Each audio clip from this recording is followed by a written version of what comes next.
Chapter 351. Pluto 1. Stuck in Astrius's body, the Ruyi Bang trembled. Check-esh. Astrius's body scattered with black smoke and began to be absorbed by the Ruyi Bang. A letter was engraved at the end of it. St.A. Astrius's name was engraved, and the Ruyi Bang split apart again, falling into Yeon-woo's hands. All those who had been watching stiffened. A few of them couldn't understand what had happened. What Yeon-woo had done was beyond anyone's imagination. Sealing a god. The power that made gods and demons consider the great sage as the evilest had activated. The souls of gods and demons were forced into the prison of the Ruyi Bang, and their powers would be given to its owner. You are absorbing divine factors. You are absorbing divine factors. The process of awakening your demonic divine dragon body is continuing. Crunch, crunch. Yeon-woo could feel the amount of divine factors in his body multiply after killing Astrius and gaining the title of God Assassin. His soul was boosted, cells stiff. His senses were greatly sharpened. Be careful of outer impact. But even in such a situation, those who had been watching the battlefield couldn't step up easily. The killing of a god was shocking, but it was more unbelievable that the ceasefire was broken in just a few seconds. Hades and Typhoon were both rulers of Tartarus. A ceasefire in their names had great meaning in that it could influence their statuses.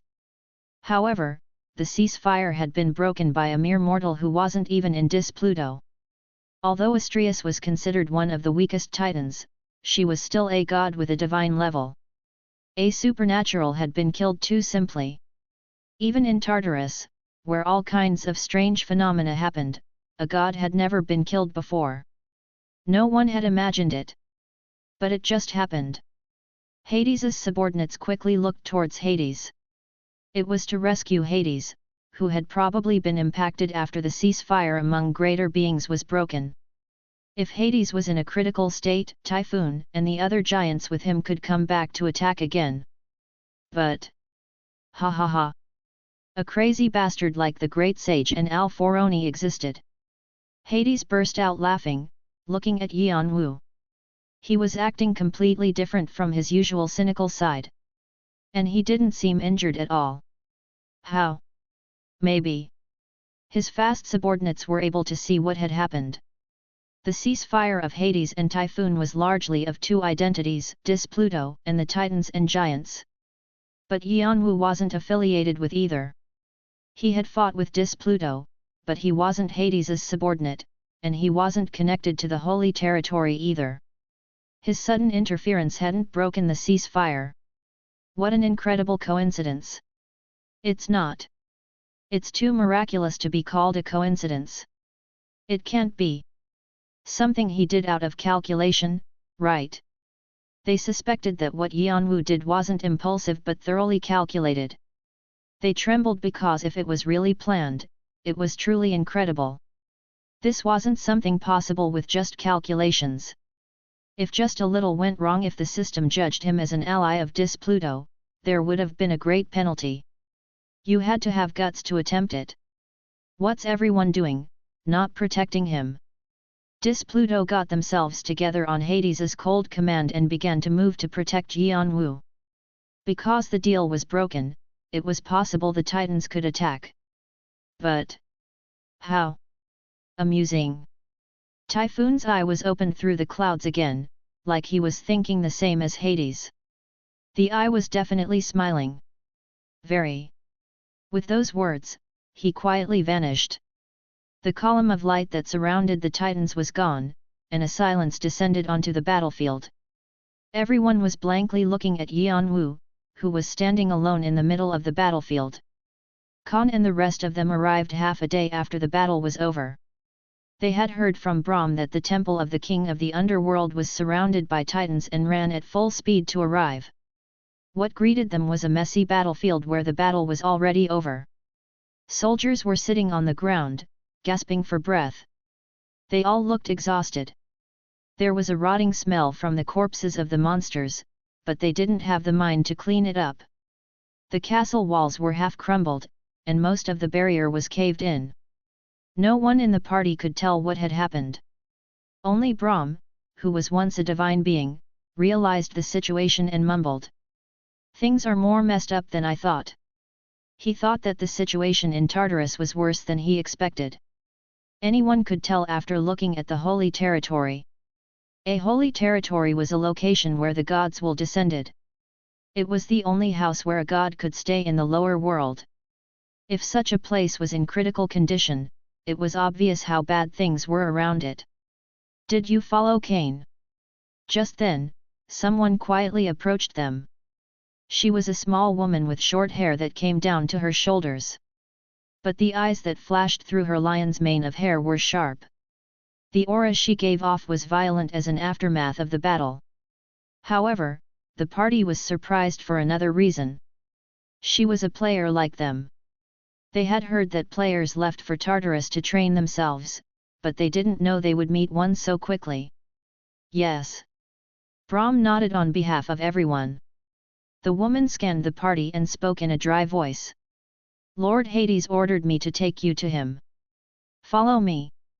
The woman only said what she had to and turned around. She didn't seem to care whether the party followed her or not. Khan looked at Brahm, wondering what to do. "Let's follow. It looks like Hades sent his apostle." Brahm nodded and quietly followed after the woman. The rest of the party looked at the woman with surprised eyes as they walked behind her. An apostle of Hades? That meant she was as powerful as Bentik, who was Poseidon's apostle. No, just based on her aura. She seems stronger. How powerful is she? I've never heard of there being such a strong person. Khan looked the woman up and down as he muttered to himself. The woman stopped and glared at Khan. "I'll warn you now. Don't do anything unnecessary. Here, your neck will be slashed if you do anything like that, and no one will blink twice." Khan rubbed his neck unknowingly. He felt shivers in that short moment. The woman began to walk with those words again, but Khan was left standing there in a cold sweat. She might be on the level of the 9 kings. "Long time no see, Hades." There were glares from all around. A murderous intent to run at the person who called their master's name boiled in the air. Brahm didn't care. He was once one of the 3 main gods of. Though he had lost his power after gaining a physical body, leaving the heavenly world, and being defeated by Agars to become a player's subordinate, it didn't mean his personality from the past had disappeared.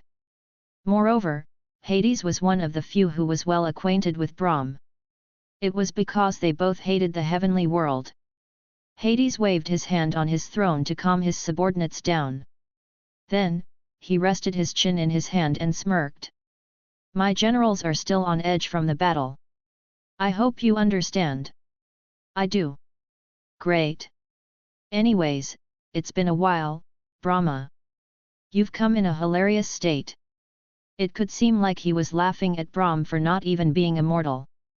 But Brahm knew that Hades always spoke cynically since Hades always viewed the world coldly like he did. However, although he had changed a bit after meeting Shi, Brahm seemed to have gotten even more sharp and thorny. Brahm shrugged. "I'm in a rather pathetic state. But it's fun." "Fun? Yes. I feel free after throwing away those annoying things." Hades narrowed his eyes, as if he was trying to find something. Then, he snorted when a smile spread across Brahm's face. "You were a psycho who used to shout at Shiva, I can't get used to this side of you. Why don't you throw away your heavy burden, too? You're too hard-working, unlike your brothers who always wreak havoc." "Thanks, but I'd like it if you didn't say meaningless things." Brahm internally clicked his tongue. In fact, he didn't think that Hades could abandon his responsibilities either. That was how important it was. The responsibility of being the oldest brother of Olympus. The obligation to stop the titans and giants. The sincerity to rule over the beyond properly. It was what made Hades into the Hades of today. The problem is that they're slowly consuming him.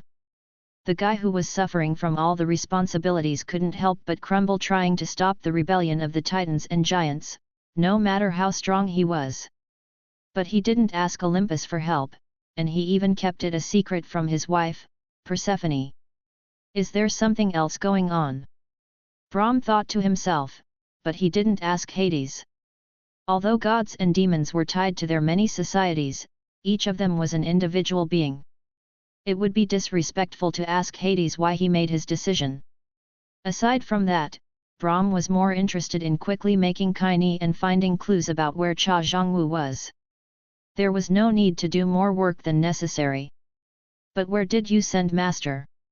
He was still connected to Yeon-woo, but the connection was so faint that he couldn't see Yeon-woo's precise location.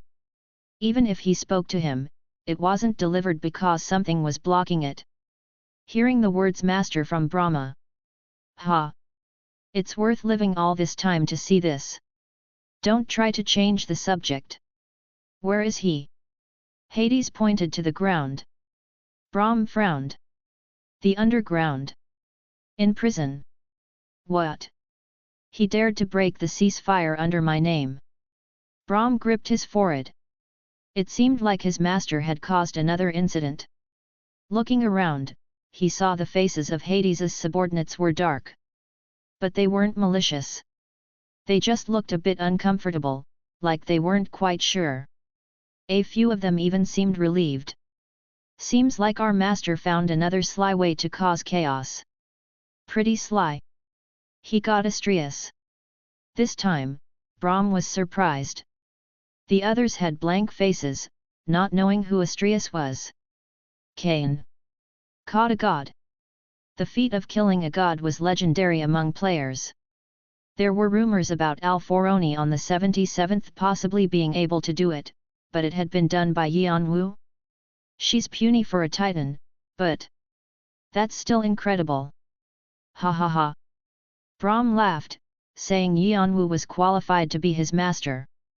The expressions of Khan and the others became stranger. Then, Brahm smiled coldly. He wet his lips. A type of magic message dug into Hades' ear. The secret of levels could leak into the lower world, are you okay with that? Hades snorted. He responded with his physical voice. Do you think I won't be able to handle it? Those who can't are just fools. The subordinates and players looked at him with questioning eyes, not knowing what he was talking about. You're the same as ever. You don't change easily. Fine. Then, back to what we were talking about. Brahm smiled again then asked with serious eyes. What's our master doing below? Had he already begun to create Cunning? I don't know. What? He was the one who said he wanted to be stuck down there. I've committed a crime, so I'll accept my punishment. Please lock me up. Hades thought of how Yeon-woo had walked past his shocked soldiers and spoken to him confidently. From what he saw, Yeon-woo wasn't one to surrender himself that easily. It was clear there was something he had in mind. What was he trying to do this time? Hades smirked, unaware of the fact he was doing so. For the first time in his boring life in Tartarus, there was something that stimulated him. Meanwhile, in the underground prison, the awakening of the demonic divine dragon body is near complete. The process of formation is commencing. Crunch, crunch. Yeon-woo was recreating his body while withstanding immense pain. Chapter 352. Dis Pluto, 2. After everyone left, only Hades and Doyle remained in the grand hall. Hades smiled bitterly looking at Doyle, who exuded Persephone's scent. On the other hand, Doyle was expressionless, as if he was wearing a mask. Hades' smile turned even bitter. It was a smile of sadness. He broke the silence. Have you been well, Persephone? Yeon-woo's body was burning with heat. Part of it was the fever that came from attempting his reawakening, but most of it was due to the 900 channelings still connected to him after the battle was over. He had to both cool his fever and focus on the awakening process at the same time. Hermes looks at you with interest. Ares clenched his fists, saying men should be strong. Hundun quietly watches you. A message from Agars has arrived. Message: get rid of those lowly divine factors and take what I offer. Messages from Agars have been temporarily blocked by the authority of other gods and demons. Athena paces around, thinking of what she can do to help.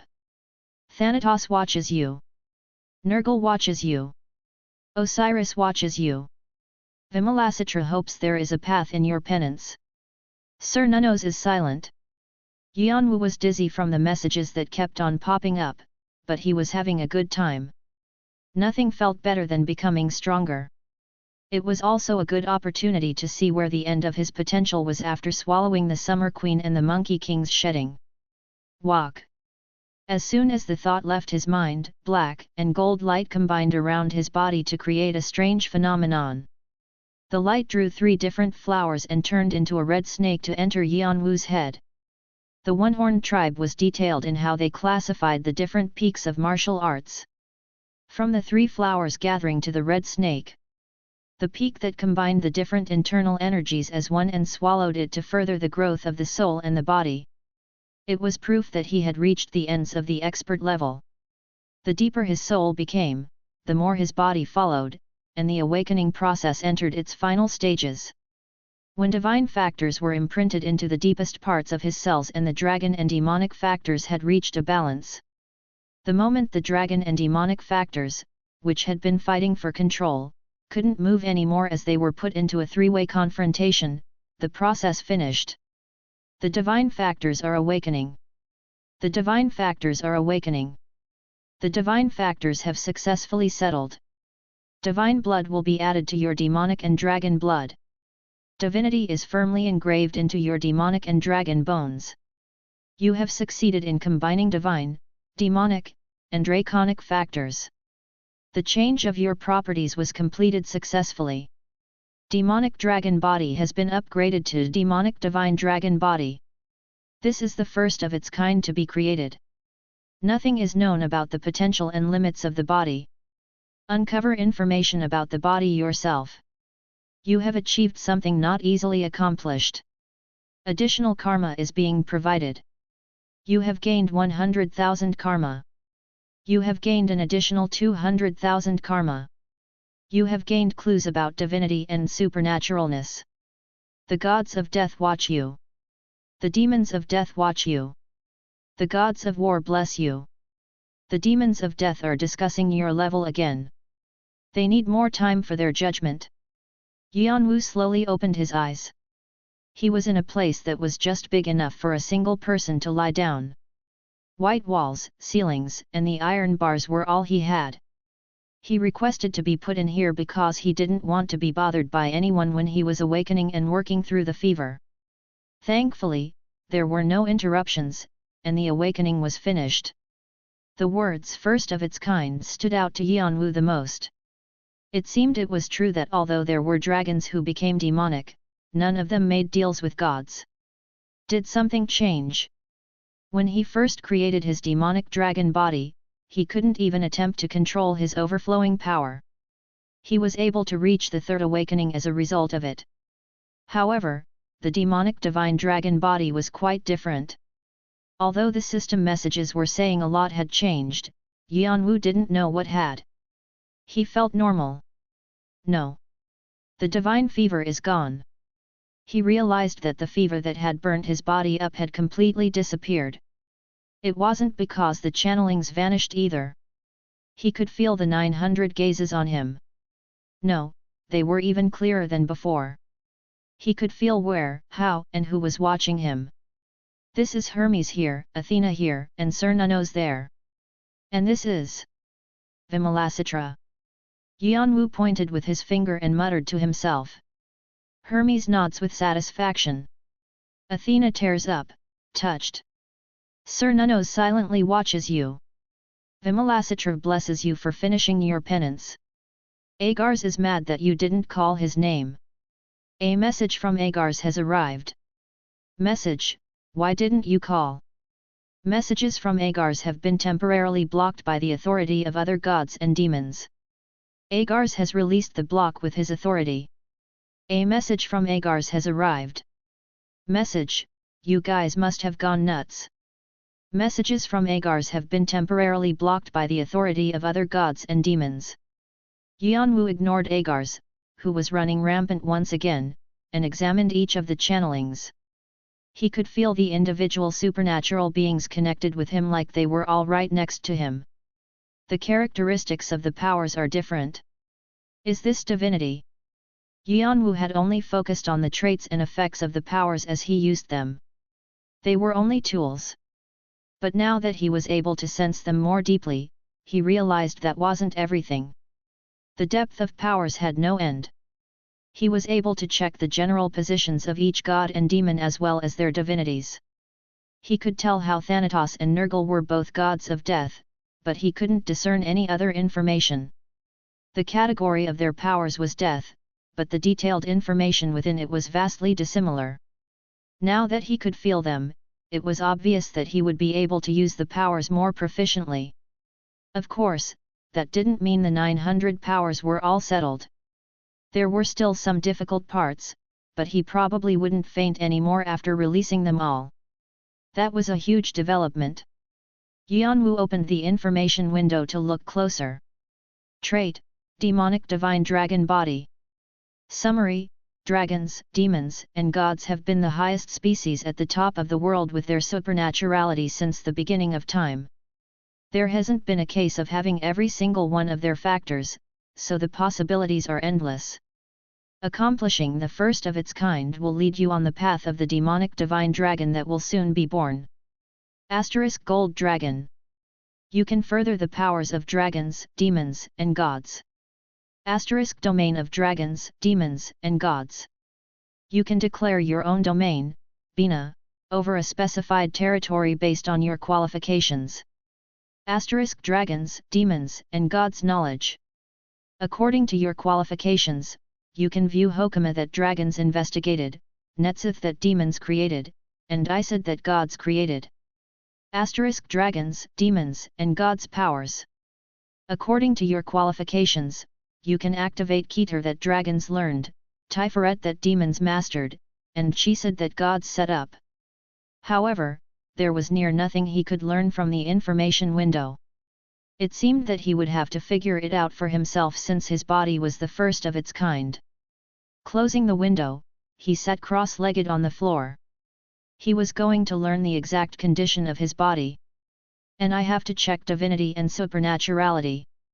His consciousness faded below. That night, Hades ordered Yeon-woo to leave the prison and begin creating Cunning right away. Since he had broken the ceasefire, Typhoon could come attacking with the titans and giants any time. Hades wanted to prepare for what could come by finishing the great artifact. There was still a military air around the territory. Here. Call for me if you need anything. Lam led the party to the smithy. It was clear she would never have taken them there if it wasn't for Hades's orders. She left after glowering at Yeon-woo. Yeon-woo knew why Lam was acting like that. He was treated in two polar opposite ways by Pluto. They either glared at him or encouraged him. The former group was angry for breaking the ceasefire, and the latter was glad that he killed a titan. Yeon-woo didn't care about either of them. His head was filled with thoughts of finishing Cunning and undoing the seal on the pocket watch. It's been a while? Ah! I didn't know I'd be back here again? The Cyclops Brontes and Sterapes were emotional as they looked around the smithy.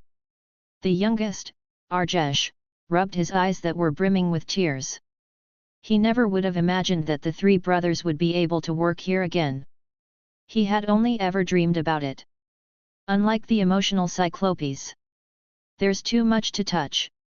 How were they able to create weapons here all this time? That must have been how bad the situation was. It's a wonder they were able to last in the fight against the Titans. Brahm, Victoria, and Hanova sighed. With just a glance, they could tell it was a mess. There were only a few furnaces that worked, and tools like the hammer and anvil were so old that it was incredible that they hadn't crumbled. There wasn't any metal left in the shed either. It seemed impossible to fix the place up. The weaponries of the large clans in the lower world seemed better off. Hades was once famous for being the wealthiest out of all the gods and demons. But now, that was all gone, and nothing was left. Rajesh had a glum face. The blacksmiths who used to look down on Hephaestus of once upon a time were no more. But the fire seems different. Yeon-woo looked at the fire burning in the furnace. On the outside, there was nothing that stood out about it, but there was a bundle of flaws that he could see with his draconic eyes. Rajesh nodded like it was obvious. It should be. It's the first fire that was brought from light when the world was trapped in darkness at the beginning of time. It's also Prometheus's treasure. That's the only pride left of this smithy, with everything else broken. Yeon-woo's gaze turned in its direction. The rest of the party looked surprised as well. Then this? Rajesh nodded heavily. Lucille's light. It's fire from his soul stone. Yeon-woo reflexively moved his hand to the pocket watch. Click, clack. The pocket watch vibrated at the tip of his fingers, like sparks shaking in the wind. Then let's get to work? The oldest, Brontes, rolled up his sleeves and widened his eyes with determination. Chapter 353 Dis Pluto, 3. The creation of Cunning has begun. Let's look at the materials first. The Cyclops brothers took charge of the process. Yeon-woo pulled out the materials he brought in front of Brontes. When he took out the core material, the adamantine nova, Brontes tightened his fists.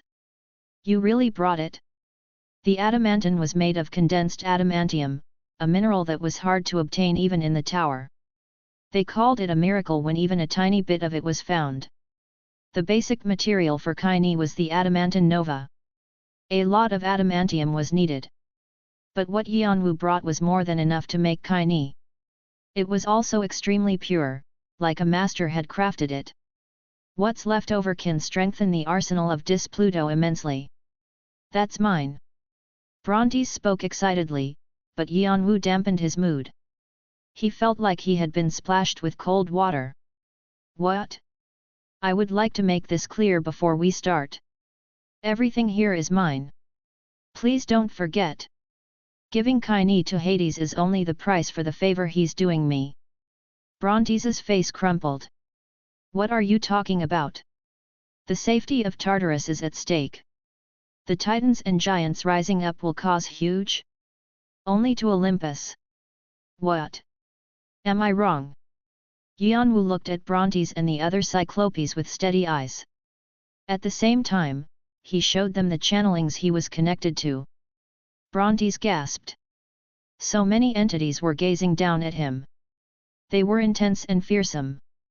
Each was the eyes of gods and demons of a superior level.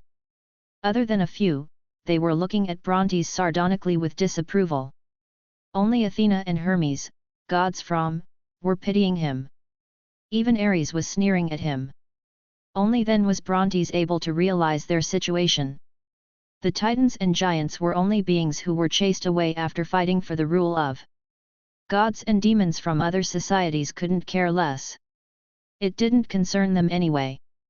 The titans and giants could invade the stages after the 30th floor once they successfully invaded Tartarus. But there would be guardians and other gods and demons watching them. Even if there was chaos, it wouldn't be as bad as what was going through. Yeon-woo was saying this was their problem, not his, so they shouldn't force him to do anything. What was more, Brontes felt like his soul was being pressed down by Yeon-woo's every word. He couldn't breathe. The fact that he felt breathless although he was already dead was ironic, but he really was. It was like the connection he had with Yeon-woo was strangling him. The chains bound him more tightly the more he tried to resist. He couldn't even think negatively of Yeon-woo. Magic power was making him bend to his will and follow him. Respect him. Submit to him. Although there was no sound, it was like voices were ringing in his ear. As if trying to hypnotize him. He realized he couldn't rebel against Yeon-woo. He thought of trying to destroy himself, but that didn't seem possible either. His promise to destroy his own soul if Yeon-woo did things for personal gain had already lost its meaning. He had lost control over his own soul. It was just a part of Yeon-woo's collection. How was this possible? No matter how far his level had fallen, he was once a divine being. The fact that he was bound by a mere mortal was already unbelievable. No, was it different because Yeon-woo was a god-killer? Brontes suddenly felt scared of Yeon-woo. The player who he had only considered to be a tool to benefit Hades and Pluto looked like a beast who would swallow them. A beast with fierce eyes and sharp teeth. All right. For now?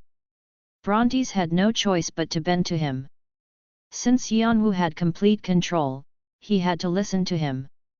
Starapes, who was relatively more logical and reasonable than Brontes, sealed his lips as he looked in front of him. It was obvious who was victorious in the battle of wits between Yeon-woo and his older brother. Will you be alright pressing them like that? Kreutz carefully walked up to Yeon-woo's side and asked, but Yeon-woo resolutely shook his head. You have to be firm about these things from the beginning. Yeon-woo didn't have plans to lose his dominance anytime soon. The first step, refinement, has begun. Current progress, 2%. The most important thing is to work the fire of the beginning of time. Brontes pointed at the furnace meant to melt the adamantine nova. His face was stiff as he explained, but he was only focused on the process. Is there a reason why? It's the only fire that can melt the adamantine nova without damaging it. Is the fire from a soul stone? Right. What Lord Hades attained a long time ago, the Stone of Castitas. The Soul Stone was split in 14 pieces, the 7 virtues and the 7 deadly sins. One of them was in Hades's possession. Arjesh had been creating weapons using its fire. It was the reason why Pluto was able to last this long.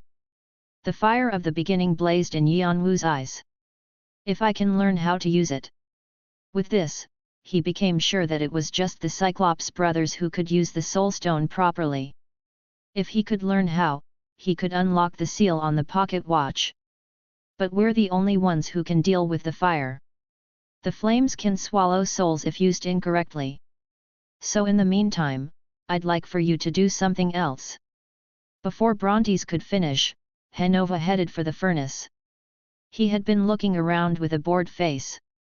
Brontes tried to stop him, but Hanova was already blowing the bellows. And whoosh! The fire is too strong. Although the heat capacity of adamantium is high, if the heat isn't spread around, there may be impurities mixed in it later. Right. That's true. I'll watch the molten metal. No matter how high the quality, the impurities have to be ridden of as much as possible for the holiness to melt into it. Hanova sat next to the furnace and began to blow at the bellows. The fire swooshed up and settled back down again. He didn't look like he was struggling. Rather, he looked comfortable, like it was better to be next to the fire than in the dangerous outside. Is it because you're a black dwarf? Brontes looked at Hanova with surprise and cleared his throat, pulling out the other materials. There were 45 apodis scales. You have to close this off on the inside so the movement of holy power is smooth. But the formula is too complicated that it won't be. I'll take care of this. I'll help too. Before Brontes finished, Brahm took the apodis scales. Victoria followed him. Brontes frantically tried to stop them. You know how to engrave the formula? If you're incorrect, then everything will go wrong? Everything will go wrong? That's it. Brahm raised his eyebrows. Brontes remembered what Brahm's identity was. Everything will go wrong, sir? Brahm laughed. Don't I have to combine the Kothran liquid and the blood from Hadith's heart by a ratio of 3:1 and boil the Trajan with it at 190 degrees for 3 days? And then, after that, I can resonate their sounds with the demonic cores. Right. Why, yes. I'd prefer it if you didn't act smart next time. I probably know more about this than you. Brahm took Victoria to the side and began work on the formulas. After that, other than the process relating to refinement, Yeon-woo's party was able to do things faster than the 3 Cyclops brothers. All Brontes did was tell them the order of how to create Cunning. It was actually better for them to do the detailed work. There were times when Hanova's methods were more efficient, and when Brahm voiced his opinions, things progressed even more quickly. The most knowledgeable out of them, Starapes, was surprised many times. Yeon-woo's party was better with efficiency and speed. They had been looking down on them because they were mortals, so they were shocked. Did our skills rust or did the world improve while we were sleeping? It might be both. Starapes and Arjesh looked at the process with strange expressions. The creation is progressing quickly. The refinement has finished. The smelting is 34% done. The forging is 19% done. It was a quicker pace than what the Cyclops brothers expected. It was all thanks to the fact that they had split up the work. Hanova, Brahm, and Victoria took care of their jobs perfectly, and their results all fell into place cleanly like one person had done it all. At some point, Arjesh's disciples had begun to move busily. Brontes's hammer moved quickly as he dealt with the core material. Clang, clang, clong. Cunning was the pride of, one of the three great artifacts. They thought it would take a while for it to be made. They had even expected the attack of titans and giants while they were creating it. It seemed they were mistaken. Still, the speed was unbelievable. Brahm's knowledge was already greater than what divine beings had. He hadn't been called Brahma of creation for nothing. Moreover, he had once created the Philosopher's Stone, the endgame of alchemy. The three Cyclops brothers were also busy hammering, eager not to be defeated. The speed of the creation process couldn't be anything but fast. Yeon-woo was carefully watching the process with his draconic eyes. The proficiency of draconic eyes has increased dramatically 82, 83, 84%. 96, 97%. The field of what you can see of Hokama has expanded. Netzith is being remade. Isid begins to take form. Fiery golden eyes are connected. The traits of divine demonic dragon body are applied. His draconic eyes, which had grown significantly when he created the Philosopher's Stone, had grown again. With fiery golden eyes added on top of it, his understanding grew deeper, and he could apply divinity as well. The divinity he had gained when he caught Astrius was nothing more than a fancy name. Clue of divinity. The clue of level. It'll be applied in various fields. The more it is stacked up, the greater the effect, and the growth of your soul will also be influenced. In other words, it meant that he could use it as a booster for skills and factors. No, to be exact, it was readjusting all the attributes he already had for his demonic divine dragon body. Thanks to it, Yeon-woo could grow his draconic eyes quickly. The proficiency of draconic eyes had increased 98, 99%. 100%. Congratulations! The proficiency of draconic eyes has reached its maximum. All attributes related to the skill increase. Strength has increased by 15.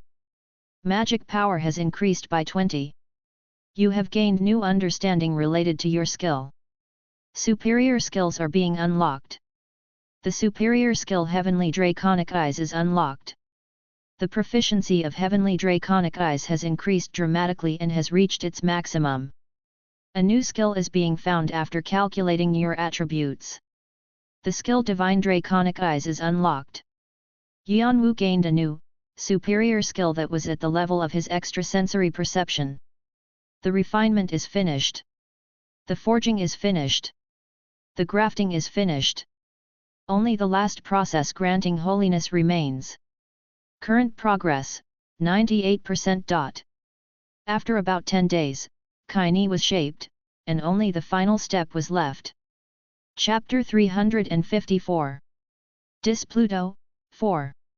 I did wonder. But I didn't think you would finish it so quickly. Hades laughed in disbelief. It was the type of laughter for when unexpected luck suddenly came in one's way. His long mist helm was right in front of him. Cunning. The powerful artifact that allowed him to kill Cronus during the war with the Titans. It had helped him be silent as death but disappeared too easily, like a sandcastle washed away by waves. "Try it, sir?" Brontes, Starapes, and Arjesh were bowing with emotional faces. Hades nodded, moving his hand towards Cunning. Black light shot out from the ends of his hand into the helm, granting holiness. It was the process of binding the artifact to its owner. A black energy spread around the throne. It was bright, but it seemed holy. Finally. The three Cyclops brothers trembled from old memories while Yeon-woo read the changes occurring around Cunning with heavy eyes. His eyes settled heavily as his second pair of eyes opened. Divine Draconic Eyes. Rank, Power. Summary, and power from the ancient dragon Calidus. Dragons can see many things as they grow. Of those, there is a side of the truth that humans will never be able to see, so many different types of knowledge can be discovered. Observer's perspective. The eyes to observe and discover all things. They can quickly learn information about items or people they see. As a result, they can see the flow of flaws and holes. The greater the proficiency, the more they can see. Eyes of the Absolute. Dragons are beings who are ahead of all other species from birth. No being could be the same after meeting their eyes, and they discourage the spirits of their opponents. It will be applied to all skills of powers related to eyes. Currently connected skills. Fiery Golden Eyes, Eyes of the Monkey King. A part of the Great Sage's power is borrowed to open heaven bracket. Wise Man's Eyes, Eyes of Vimalasitra. You can share a part of the Azura King's old experiences. The moment Divine Draconic Eyes opened for the first time, Yeon-woo realized that he was walking a new path. Draconic Eyes were only used by young dragons. No dragons used Draconic Eyes after they had grown to their full sizes. They had already learned too many things after living for over 1,000 years. However, the ancient dragon Calidus was different. After organizing his knowledge, he had created a new power. Those eyes were passed down to Yeon-woo. A hidden being is watching you. Yeon-woo thought that the ancient dragon Calidus, who was somewhere in the dragon's temple on the 50th floor, had given it to him so he could grow further. There was no way he could use an power without an owner so easily. The skill effects of Divine Draconic Eyes are being applied to view the great artifact Cunning. Cunning. Type, Helm. Rank, Great Artifact. Summary, the artifact of Hades, a god of. It has the same properties as his symbol that contributed a lot to the Titanomachia. However, its traits haven't been unlocked because holiness hasn't been granted to it. Holiness is in the process of being granted. You have an authority to use Cunning that is separate from its owner Hades.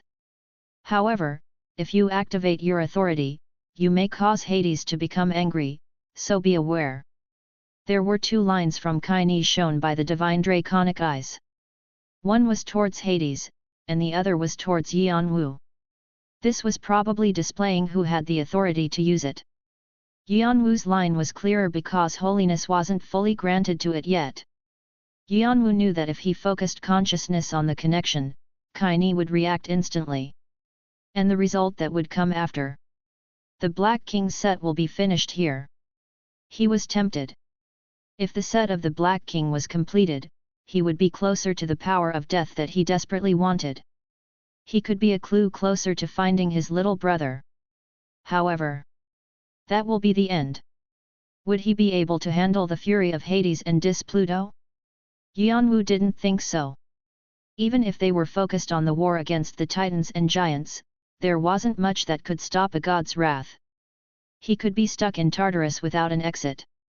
Furthermore, there was no guarantee that he could use the Black King's set to its full power just because he completed it.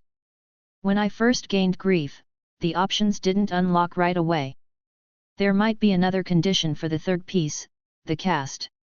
He wanted to take it slow and steady. The message that he had completed the quest hadn't popped up yet, but he had kept his promise to give Cunning to Hades, so the three Cyclops brothers would help him. I can try to unlock the seal on the pocket watch. I can try for Cunning after that. He could contribute to the war and receive Cunning as a reward, but it would be hard to do so with the Apostle Lam still around. He decided to take his time with his decision. Depending on the situation, it could change anytime. The holiness granting process would take more than a couple of days to be completed. There was still some time left. Current progress, 99%. Hades quietly took his hands off of Cunning and let out a sigh of relief. While Yeon-woo's party was giving Cunning to Hades. This is where you'll stay.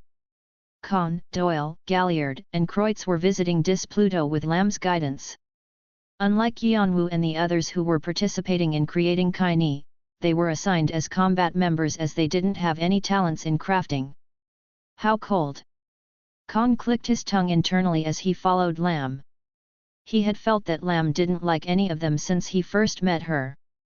No, it was more accurate to say that she was wary of them, like a cat who was wary of other cats in its territory. But we have to be closer for life to be easier in the future. It didn't seem like it was time yet. He could approach her slowly to make her lower her guard. Khan straightened his back unknowingly. He felt like he could see Victoria's narrowed eyes for some reason. What? It's not like I'm in that kind of relationship with the granny anyway. And I'm not saying I'm gonna seduce Hades's apostle either. He made ridiculous excuses to himself and quickly changed the direction of his thoughts. Anyway. His eyes shined as he looked around the base.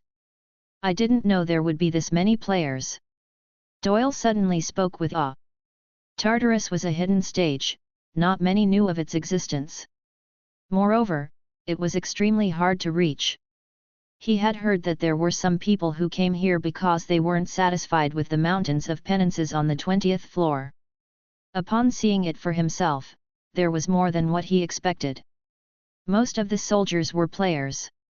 He could even see rankers who had disappeared from the tower long ago. It was incredible. Since this is the place with the most intense fighting in the entire tower.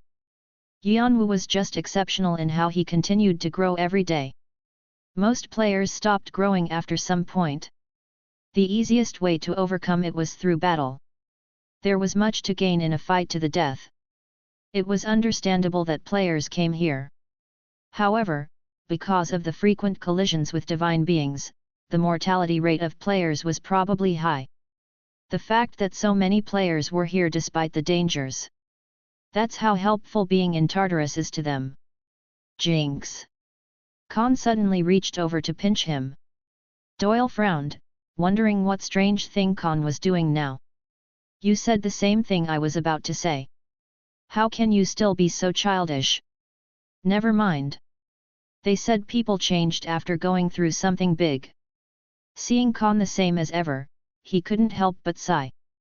Khan grinned and slapped Doyle's back. Why are you sighing so much? Let's smile a little. Doyle shook his head then grinned. This was probably how Khan was able to save him without giving up. As he was thinking those thoughts, there was a sudden commotion from a section in the base. Khan and Doyle turned in that direction. Galliard and Kreutz looked as well and turned stiff.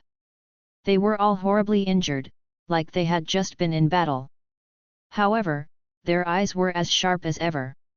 Why is the Elohim here? Of the 8 large clans, the Elohim stood out the most. It was probably because of their arrogant way of thinking that they were superior to all others. The people who stood out in the chaotic crowd were acting like them. While players were congratulating them, they accepted the compliments like it was obvious. The woman in the front seems to be the head of the family of life and production and the family of light. But she's in horrible condition. The leader of the Elohim group was a woman with short hair, Paneth. Ether was following her like a dog. The golden headband was tied around his neck like a leash. While Yeon-woo left Tartarus to look for materials, Paneth's party had teamed up with Dis Pluto to help them. They distinguished themselves in battle, leaving for expeditions on their own to invade the territory of Titans, steal their castles, or destroy the cores of the monsters. They had become the center of Dis Pluto. Even now, while the Titans were attacking the holy territory, they had been successful in fending them off. She had aimed for where the defense was weaker, hunting a titan who had been alone. And the result? A god of, Poseidon, is glad you gained the title God Assassin and gives you a new factor. Hestia is with him. Demeter is with him. Hera is with him. The titan Majira's head was on the platter she brought. From Astrius to Majira. And they say that Cunning will soon be created. We might be able to win this war. Hades's secretaries, the lower-level divine beings, were excited. Paneth nodded without much emotion, already having heard everything on her way there. However, Ether, who was following her like a dog, knew that she was extremely displeased. She was supposed to have all the honor and glory for defeating Majira, but someone else had gained the title of God Assassin before her, taking all the honor and glory she was supposed to receive. The Hoarder. He was back. She ground her teeth. He was someone she had to meet sometime, but it was annoying that he made her accomplishment pale in comparison. She tried to calm herself down. There was no need for her to show enmity here. She had to fight against the Hoarder someday anyway. A message from Poseidon has arrived. Message, as you promised, rip all of them apart. Don't let any of them live. Not a single one. Paneth spoke to Poseidon and the three goddesses who were watching her from somewhere. Then you must really. A message from Poseidon has arrived. Message, I'll promise once again. In the name of Poseidon, Hestia, Demeter, and Hera. A message from Poseidon has arrived.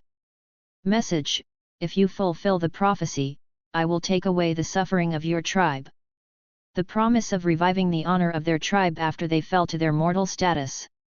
The prophecy she had received before she left the Elohim was beginning. Chapter 355. Cha Jeong-woo, 1. I'll thank you again for your contribution in the completion of Cunning. Brontes bowed to Yeon-woo. There was a brief moment of conflict, but Brontes didn't forget the fact that Yeon-woo was the one who tossed them a lifeline when they were in a situation without hope. If Yeon-woo hadn't stepped up, the three Cyclops brothers would never have been able to meet again or complete Cunning. Yeon-woo was the savior of the brothers and Tartarus. Me too? I agree. Starapes and Arjesh bowed as well. It was somewhat awkward because they were meter-high one-eyed monsters. You can ask me to do anything? Like I already said, this was just quid pro quo. And my condition was... Yeon-woo paused, pulling out the pocket watch. Brontes' single eye narrowed. It was to unlock the seal, right? Right. Would you give it to me real quick? Yeon-woo carefully gave the pocket watch to Brontes. You cannot see information about the item. You cannot see information about the item. You have reattempted to see information about the item with divine draconic eyes. You have succeeded in seeing a small part of the item. The results are being shown. Heavenwing's pocket watch. Category? Rank? Summary: the pocket watch that Yeon-woo Cha Jeong-woo left behind. It was created from Lucille's soulstone, the stone of superbia, arrogance, and it seems to hold a secret. He still couldn't learn much, but the divine draconic eyes managed to show Yeon-woo better results than before. The part of superbia that was made of the stone stood out in particular. The fact that he could see information about the soulstone meant he could analyze information about it if he raised the skill's proficiency. Only the first step was hard, it became easier after. How much do you know about this stone? I only know that it's made of superbia of the 7 deadly sins. Brontes seemed a bit surprised. You already know that much? Then it'll be easier to tell you? His explanation continued. Like I mentioned beforehand, there are a total of 14 soulstones left behind by Lucille. The name of each soulstone is different. They've been divided into evil and good, the 7 virtues and the 7 deadly sins. We are able to use the fire of the beginning, Castitas, to melt the artifact because it's pure like its namesake.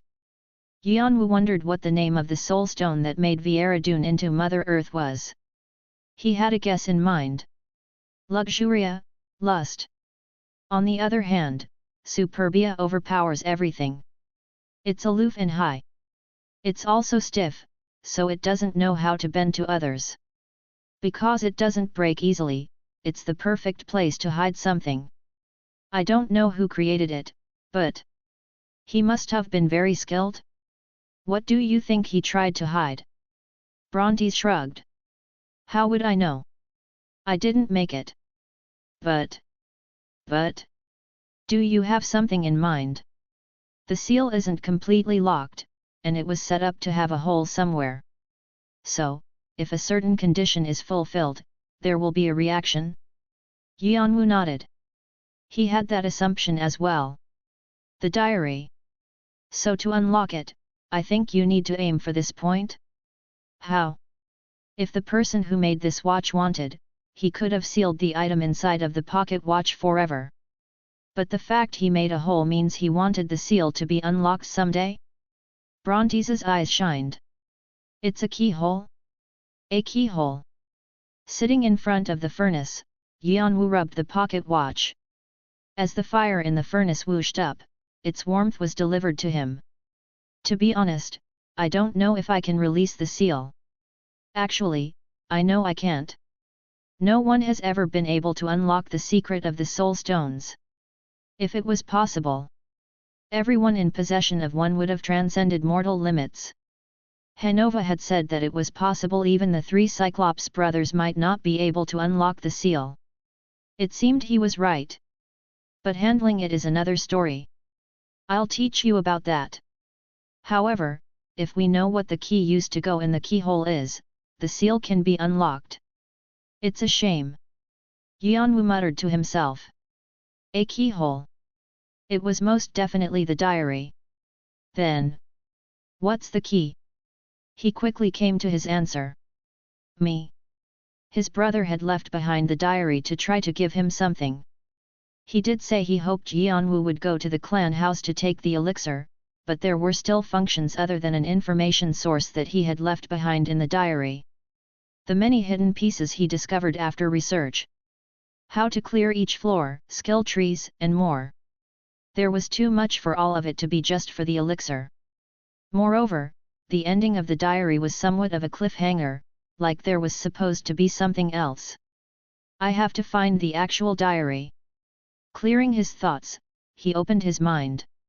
He had heard about the structure and basic traits of the soulstones from Brontes. Then, it was up to him to figure out how to solve it. First, the keyhole. He pushed his magic power inside of the pocket watch. It began to shake. The needles trembled, like the watch would crack at any moment. In the past, he couldn't put in any more magic power because it seemed like it would really break, but after knowing that the pocket watch was made from a soul stone, he no longer had any reason to be concerned. The pocket watch began to float in his palm and spin like a top. An immense amount of magic power swirled around it. The amount of magic power increased. Strong winds blew and resulted in a magic power storm. The smithy Yeon-woo was in shook up and down. It was an earthquake so great that anyone passing by would have thought there was a war going on. The fire in the furnace flickered, and the weapons hanging on the wall fell to the ground. An anvil swirled to the site. The air began to spin around. What's? Hanova, who had been waiting for Yeon-woo to come out, rushed inside. He was shocked when he entered. Everything was being destroyed by the magic power storm. At this rate, not only would the smithy be blown away, so would the entire temple. It would be a bomb in the middle of the holy territory. Brahm realized the seriousness of the situation and pulled Hanova behind him to create a barrier around Yeon-woo. Victoria quickly helped. The barrier was formed after magic circles flashed around. Yeon-woo was separated from the space around him. Meanwhile, Yeon-woo didn't take his eyes off of the pocket watch. Divine draconic eyes. Fiery golden eyes. Black Gubatera wise man's eyes. The ancient dragon Kalidas's eyes opened and flashed golden. With the Azura king Vimalacitra's eyes added on top, his consciousness dug into all the different layers of the pocket watch. The many layers were being peeled off like the layers of an onion. He reached through the layers of the pocket watch to get to its core. The soul stone was shining in a purple light. It looked holy but also ominous at the same time. The light swirled around the soul stone, but it all came from one source, a hole that was so small it couldn't be seen unless one focused all one's attention on it. It was the keyhole. Yeon-woo entered his consciousness into it. Clack! He didn't know if he was just hearing things, but he thought he heard something. It was the sound of a key fitting into a keyhole. And when the key was twisted to completely open the door, Yeon-woo's consciousness was completely sucked into it. You have been connected to Lucille's soulstone, Superbia. Synchronization is starting. The inside of the soulstone was a boundless expanse of sea. The purple light from before was nothing compared to the light inside. There was too much to tell how much there was.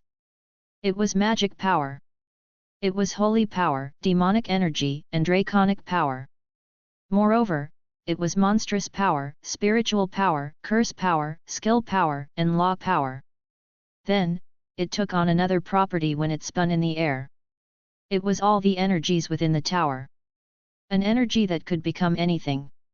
It could be applied anywhere, and it could be swallowed. There was so much of the energy that one could get lost in it. Is this Lucille's soul stone? Yeon-woo realized how Viera-dun was able to swallow Mother Earth after seeing it. Anything was possible if the infinite and omnipotent energy was swallowed.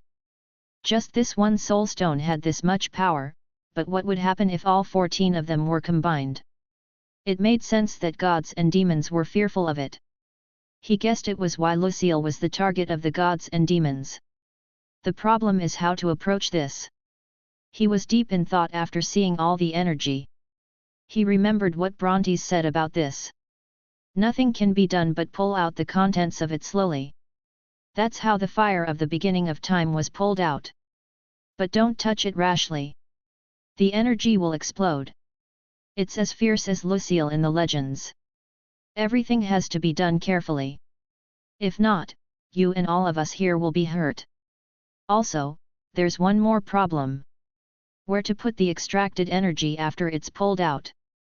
Castitas has the furnace as its medium, but I don't know about Superbia. And even if you do collect it somewhere, you won't be able to use it all. Castitas had enough energy to burn the fire of the beginning of time for 1,000 years for Pluto. Even now, energy was still being pulled out of it, like a stream that always flows. The 3 Cyclops brothers only used it as a furnace. They didn't imagine how else to use it. The stone of Superbia wouldn't be that different. Brontes had been concerned about this. Even if Yeon-woo managed to find the keyhole and open the door, if he couldn't handle the energy behind it, he wouldn't be able to unlock the seal beyond it. However, there was something Yeon-woo had that the 3 Cyclops brothers didn't know about. The Philosopher's Stone. If it was the heart that could accept anything in the world, wouldn't it be able to hold the soul stone? Yeon-woo thought about the demonism inside of the Philosopher's Stone, but he still wanted to attempt it. He could be giving the demonism an extraordinary power, but if he could collect all of the energy of the soul stone, he would grow just as much.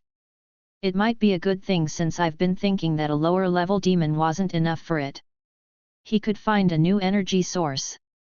With the method that Brontes taught him, he slowly pulled out the purple energy from Superbia. Then, he slowly began to lead it to the Philosopher's Stone that was next to his heart. Hoo! You're doing something fun.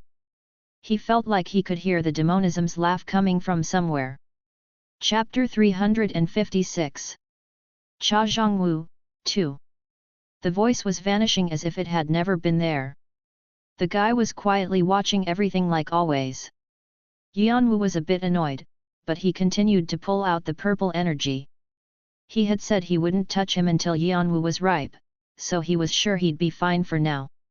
It wasn't that hard to move the purple energy.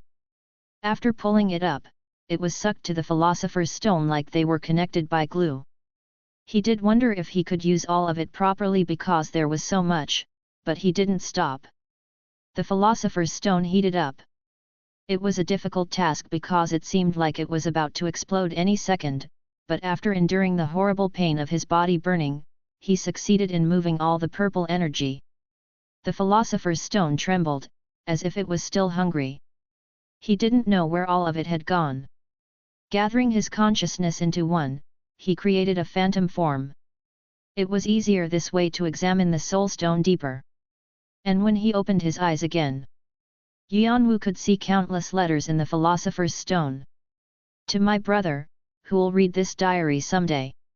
From the first sentence that he had heard so many times he nearly memorized it. Sorry. Because of me. A strange message was sent to my phone. I lost my tie to reality after that. It occurred to me I might be able to get the elixir faster than I expected. To the last sentence at the end of the diary. The voices his brother had left behind were floating around as words. The diary. Yeon-woo realized he was at the core of the soul stone, the magical tool that made the diary work.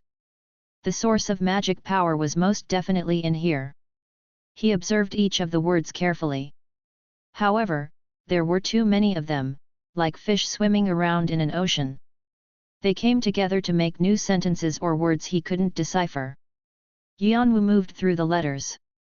The letters didn't simply create words or sentences. Sometimes, they took the shape of something. Most of them were of Jeong-woo, as if they were trying to act out the scenes in the diary. There were many images of Jeong-woo Heavenwing swinging his sword, spreading his wings, and looking down at the world. Then, they all scattered and took another shape.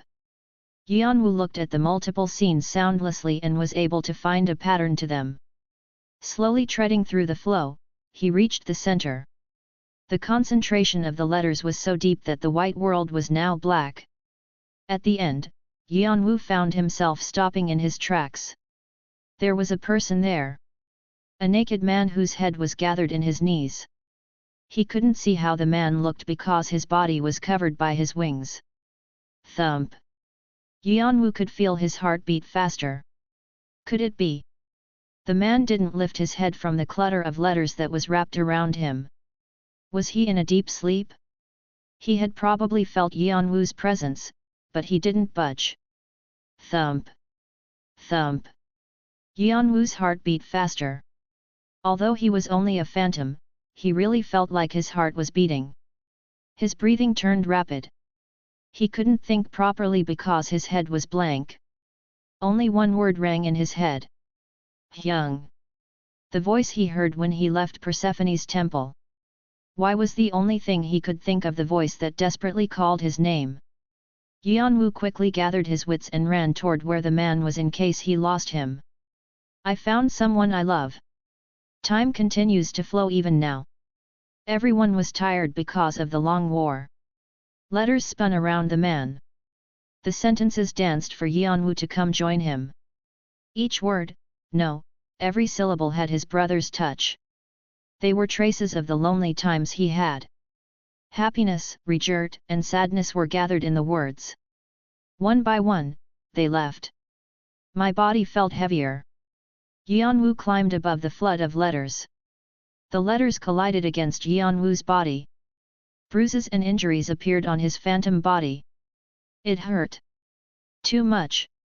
I miss you. Yeon-woo wanted to shout that he was here. But there was no way to express himself in a world that he couldn't speak. He felt frustrated. He tried to reach him as fast as he could. But the flood of the letters were so strong that he couldn't fight against it anymore. With just a single misstep, he would be swept away. Only I was left in Arthea. Still, he treaded forward, to get closer to him. Where did it start to go wrong? He finally reached him. No one was on my side. Pant. Pant. Yeon-woo gasped for breath. The man was close to him. Close enough to touch. But the shape that was spewing letters was stopping him from getting closer. He thought of how to get rid of it, but it was hard enough not getting swept away by it. What could he do? There had to be some way. If not, then with brute strength. Yeon-woo clenched his teeth. Third step, dragon body awakening. All powers released. He pulled all 900 of the channelings he had to him. Countless gazes stuck on him. The purple energy pulled from the soul stone moved according to his will for the first time. Wag! His wings of fire spread apart. He felt fuller than after Astrius. Now, he was confident he could fight against most 9 kings. Kwang! With such power, he ran at full strength. But the shape didn't break. Rather, more letters covered him and tried to push him away. Krrrr. Still, Yeon-woo didn't stop. He threw his body forward with the resolve to fight back as much as it pushed him away. The Philosopher's Stone and his magic circuit spun like crazy. His consciousness became firmer and his senses more detailed. His flashing fiery golden eyes looked for any weaknesses. But the shape still didn't budge. There weren't any cracks in it either. Only words that were broken into syllables. But even those were created into new sentences after being thrashed around by the waves. This isn't enough. Brontes had said he was the key. The only key that fit in the keyhole and could open the lock.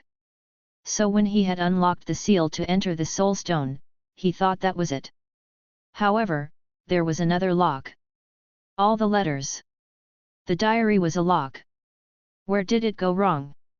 From some time, all the letters that he could see were filled with regret. They were probably from what the guy was thinking of.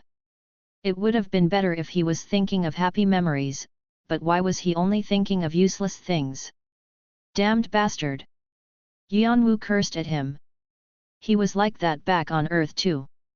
On the outside, he was bright, but internally, he was always depressed. A timid guy who was always worried about others. When Yeon-woo said anything about it, he would argue back about what he had done so wrong. That was why after he died, he was continuing to regret even here. And he was making himself suffer. Because I trusted people too much? Or because I didn't take care of my team members and tried to take care of my greed? It would be nice if he could do something about these damned letters at the very least. How was this depressed guy one of the greatest rankers? And Arthea's clan ranking was 6th at one point?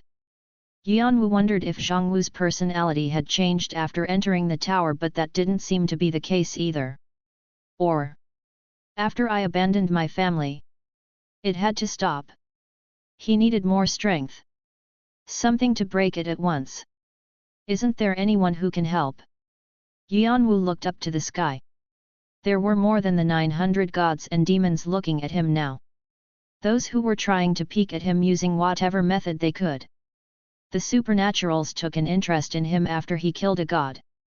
Audad of the Godly Society is watching you with Nergal's help. Thor of the Godly Society has paid a small price to Vimalasitra to observe you. Orlan Shen of the Godly Society is speaking about you with Prince Neza. Satrai of the Demonic Society has approached Agars to watch you. Current available powers, 2711. Because they couldn't watch due to the block of Tartarus, they were paying a price to gods and demons who were connected to him to share their vision. The price was probably extremely high. A price so high that a mortal like him couldn't even imagine what it was. That was how much attention Yeon-woo was getting from gods and demons. Since things had come to this, Yeon-woo was planning on accepting all the powers. No, he was even going to accept everything that was offered now. Although I don't know if I can endure with just consciousness. Yeon-woo wondered if he could accept the powers properly in his phantom form and not his actual body, but he didn't care. What he needed now was a mighty firepower. You have gained the power of Audad, Ikarkara. You have gained the power of Thor, Lightning God's Hammer. You have gained the power of Orlan Shen, Dragon Kill. You are gaining too many powers. Your body cannot handle it. It is advised you stop contracting potential apostle positions. Warning. You are gaining too many powers. Your body may be destroyed. Warning. You are gaining. Divine factors are activating. The divine powers will be used. Demonic factors are activating.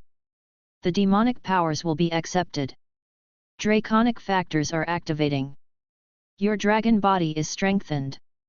The Philosopher's Stone has been strengthened. Your demonic divine dragon body has been strengthened.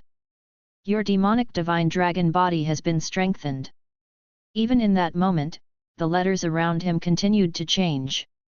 Did they think I could cure the poison? Everyone came to kill me. Crunch, crunch. When he had some firepower, he tossed his body forward one more time with as much power as he could. Krrrng. A mighty firepower that covered the letters in flames poured down on the world.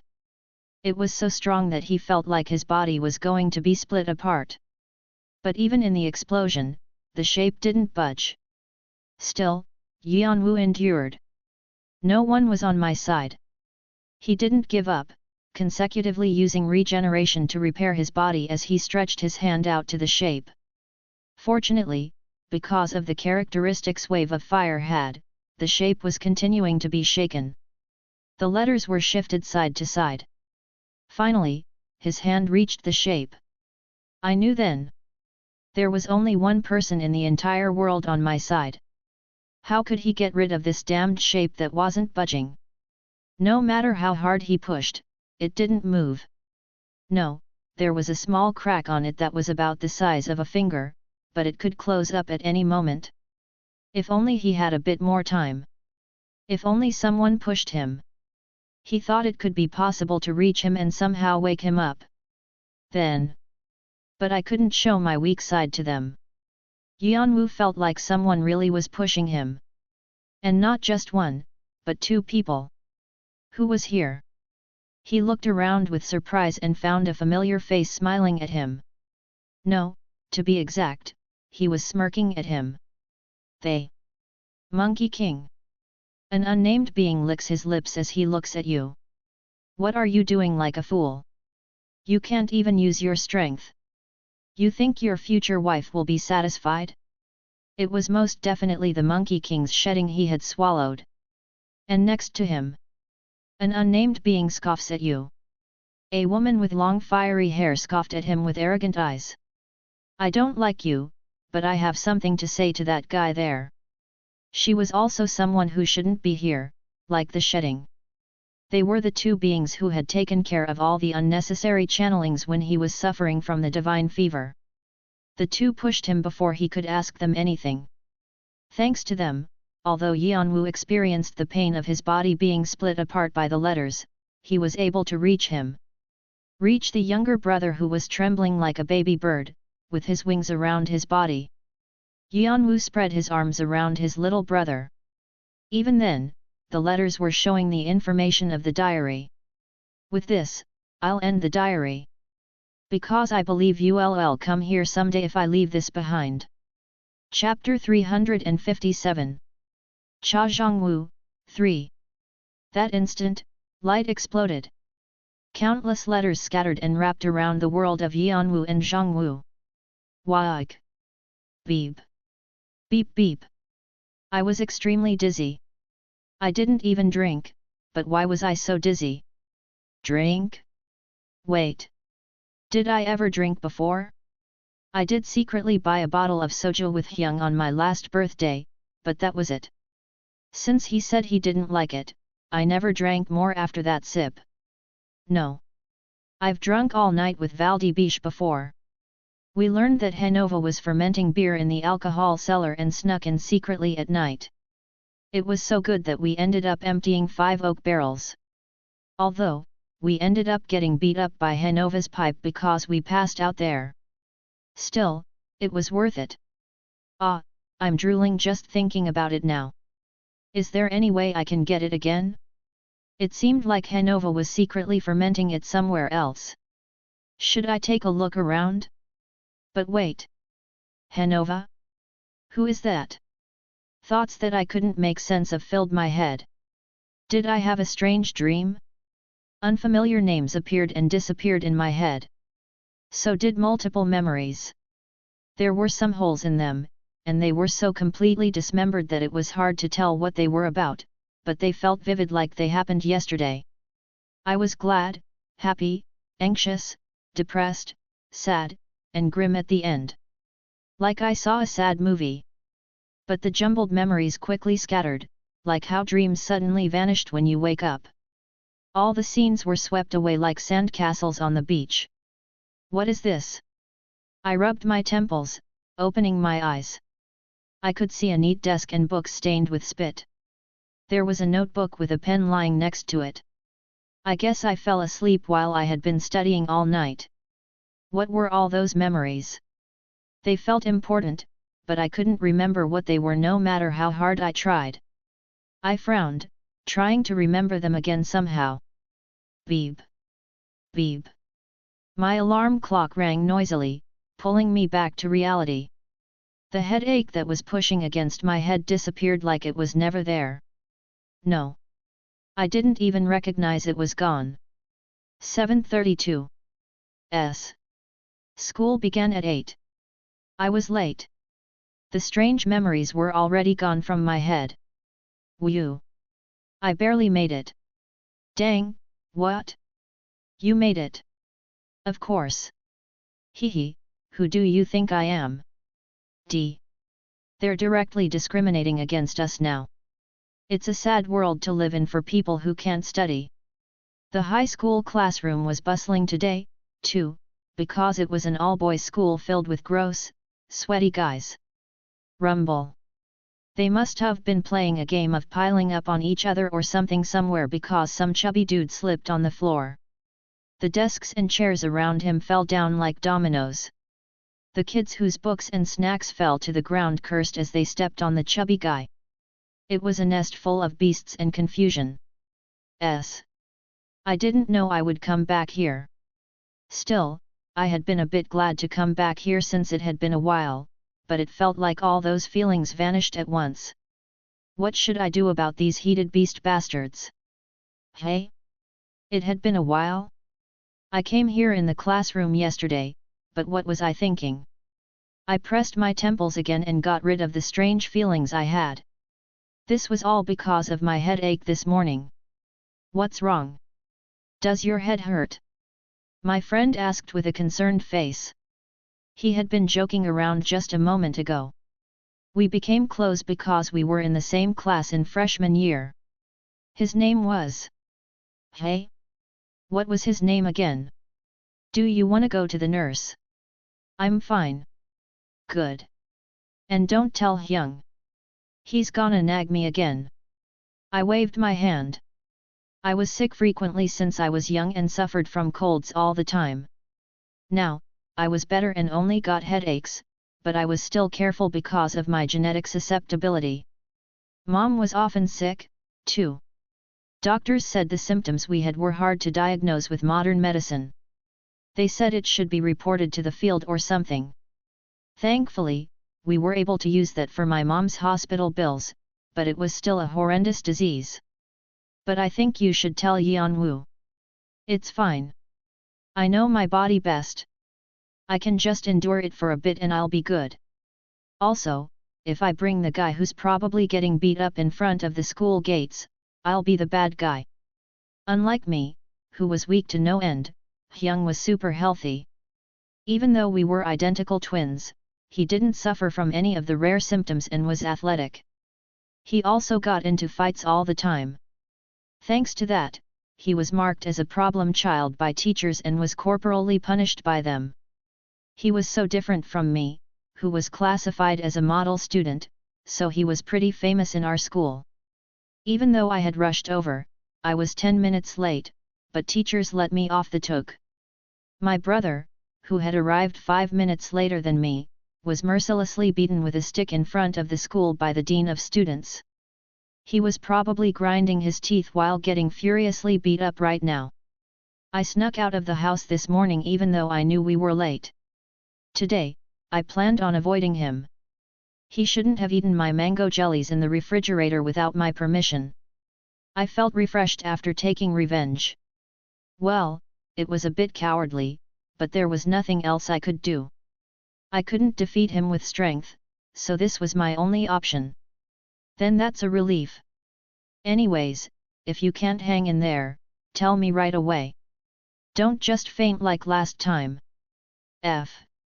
The back of my head was hit by Yeon-woo so many times that it's flat now. My friend grumbled as he shook his head. Right, he was also a victim of my brother's temper. It was pitiful. I should be nicer to him. Our Hyung is a bit like that, You brothers are the same. I frowned at what he said. I was still better than my brother. No. I couldn't even be compared to him. How could he compare me to that schizophrenic? The older one beats people up when he's bored, and the younger one mocks people with his mouth. What's the difference? Looks? Don't I have better looks? I was someone who received confessions from girls although I went to an all-boys high school, sucker. This son of a... Arg. Let's just not. My friend sighed.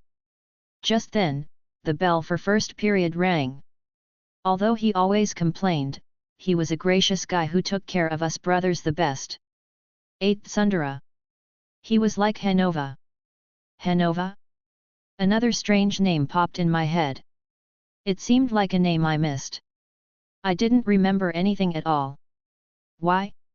Was it the name of some philosopher? I thought to myself, looking at my friend who was returning to his seat. But really, what was his name again? Our poor schizo. Hey, you son of a b. You're dead. Really? Me hum? Our poor schizo, would it hurt you to wake me up? Me hey? Our poor schizo the f. Me? Our poor schizo, shut up. Before you get f-ed over. Me? Our poor schizo, I told you to stop sending weird stuff. Me, cat emoticon with desperate eyes and paws gathered. Our poor schizo, I'll really teach you what happens if you mess with me. Me huya. Our poor schizo % email protected number. Geez. He really can't argue for the life of him. I grinned, looking at the curse-filled messages. Seeing as how the messages kept on scrolling up, he seemed pretty mad. He was probably super frustrated because the messages were marked as read but there was no response. Ahem. Class was so boring that I yawned. As seniors, we knew everything that was being taught. Classes were only conducted for grades, and with the college entrance exams coming up, most of us just used class time to study. Teachers didn't say anything about students who were solving problems from prep books on their own. I could get away with using my phone. Of course, if the teacher noticed me on my phone too much, he would take it away, but if I apologized, he would just give it back. This was why the reputation of a model student was important.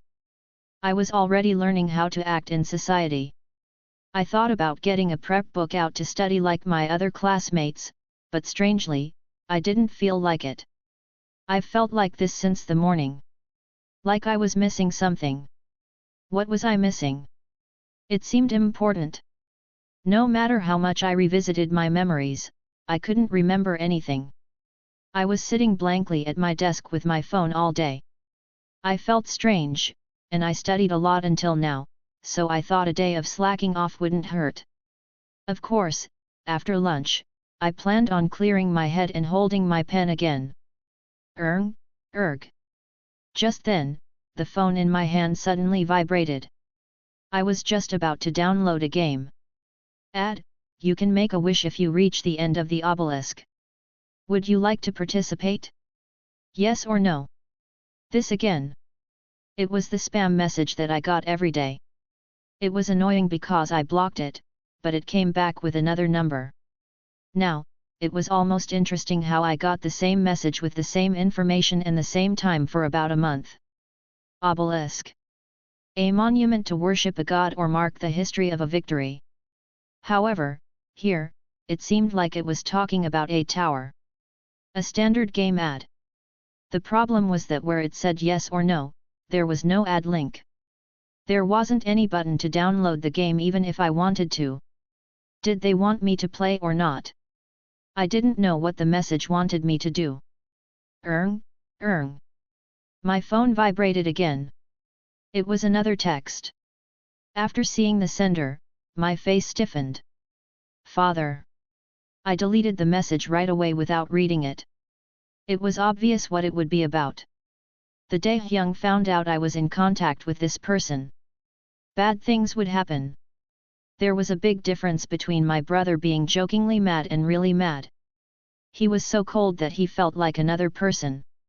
And it was clear what would happen after that. I didn't want to see it. Was there really nothing to do? I scanned through social media, and after that, I really didn't have anything to do.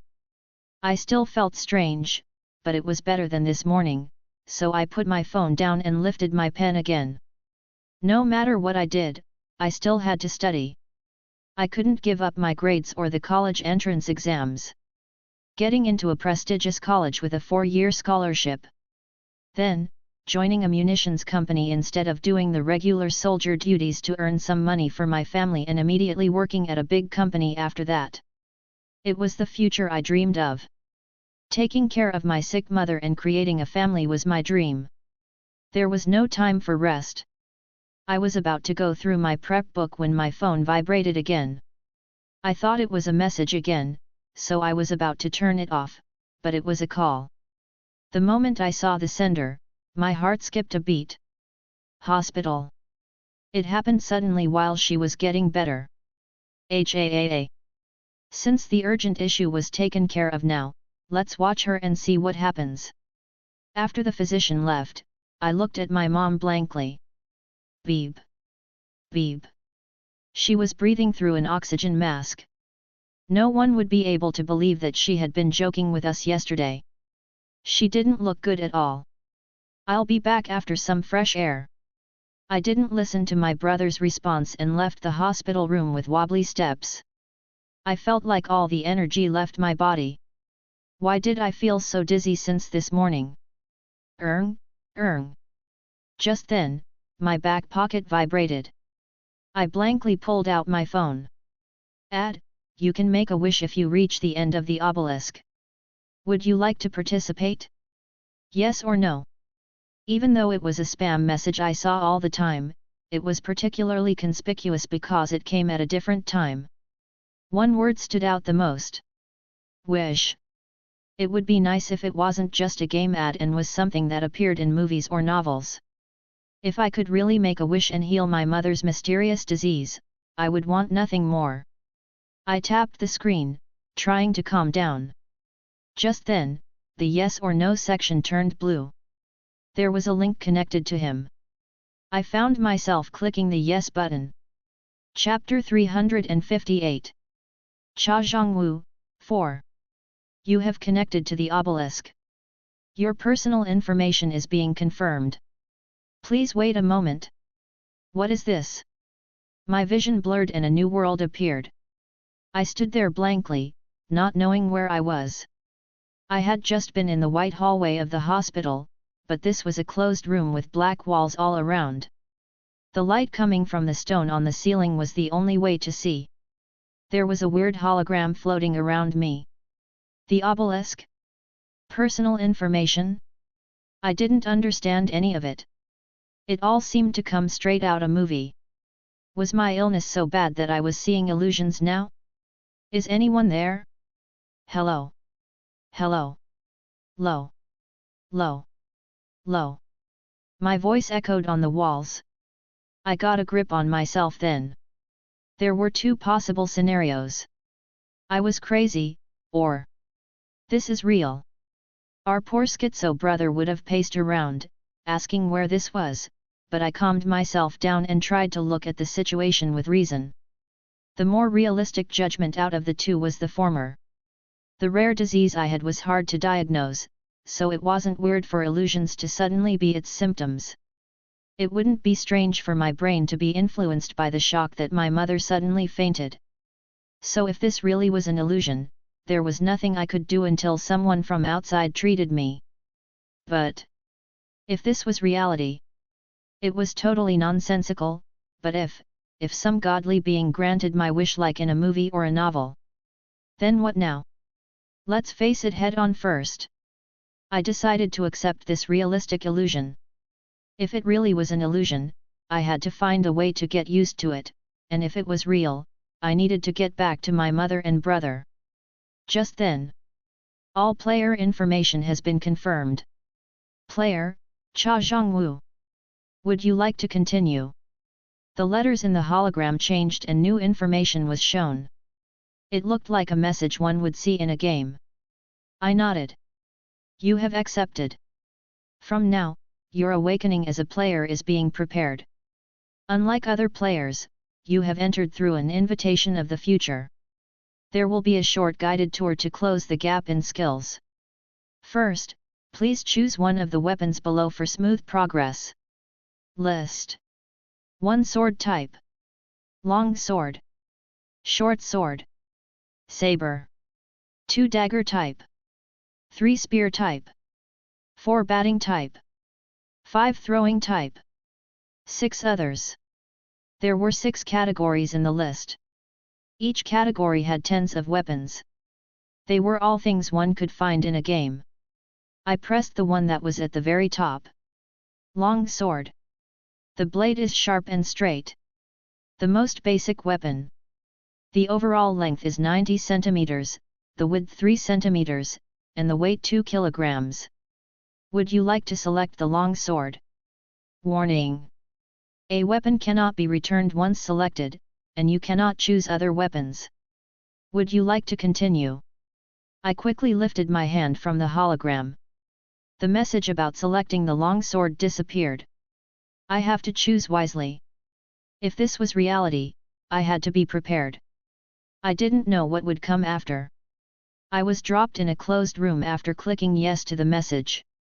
It wasn't normal. I wasn't sure, but the weapon I chose now was probably directly related to my survival. They were all weapons that seemed to be from the Middle Ages, but there was something that stood out. Crystal ball. An artifact that helps the flow of magic. It has a white light. Crystal ball. Magic. Magic existed? But thinking about it, it wasn't weird at all. Why wouldn't it exist when people could be summoned by a message? Of course, that was all assuming this was real. How much time had passed? You have been checking the list for longer than any other invited players have. Your careful attitude can help in climbing the tower. It is recorded in your accomplishments. You have gained the trait Thinker. A god is looking at you with interest. Trait? God? The message had information I couldn't understand again. Thinking that I should ask someone if I met them, I came to my decision. You have chosen the scutum. Scutum. It was an item that was known as the tower shield in games. The scutum was 2 meters long, 80 centimeters wide, and weighed 15 kilograms. Multiple layers of wood supported the center and the top and bottom of the surface were fixed with gold. The shield was so perfectly specialized for defense that history recorded it as the walking turtle shell. There was no way that I would suddenly be able to grow just because I got a weapon when I had absolutely no talent for sports back in Korea. Since I didn't know what kind of danger would be outside, I had to focus on protecting myself. I thought of getting a bigger shield, but it would be useless if it was too heavy, so I went with this. Light flashed and the scutum that suddenly appeared in front of me had a fancy crest on it. There was a cross in the center with wings spread to its sides. I didn't know what kind of crest it was, but the damages on its surface showed that it had been with someone through trials. There was a belt on the inside of the scutum so I could grasp it firmly. When I fixed it to my left arm, I covered my body with the scutum as much as possible and slowly began to move.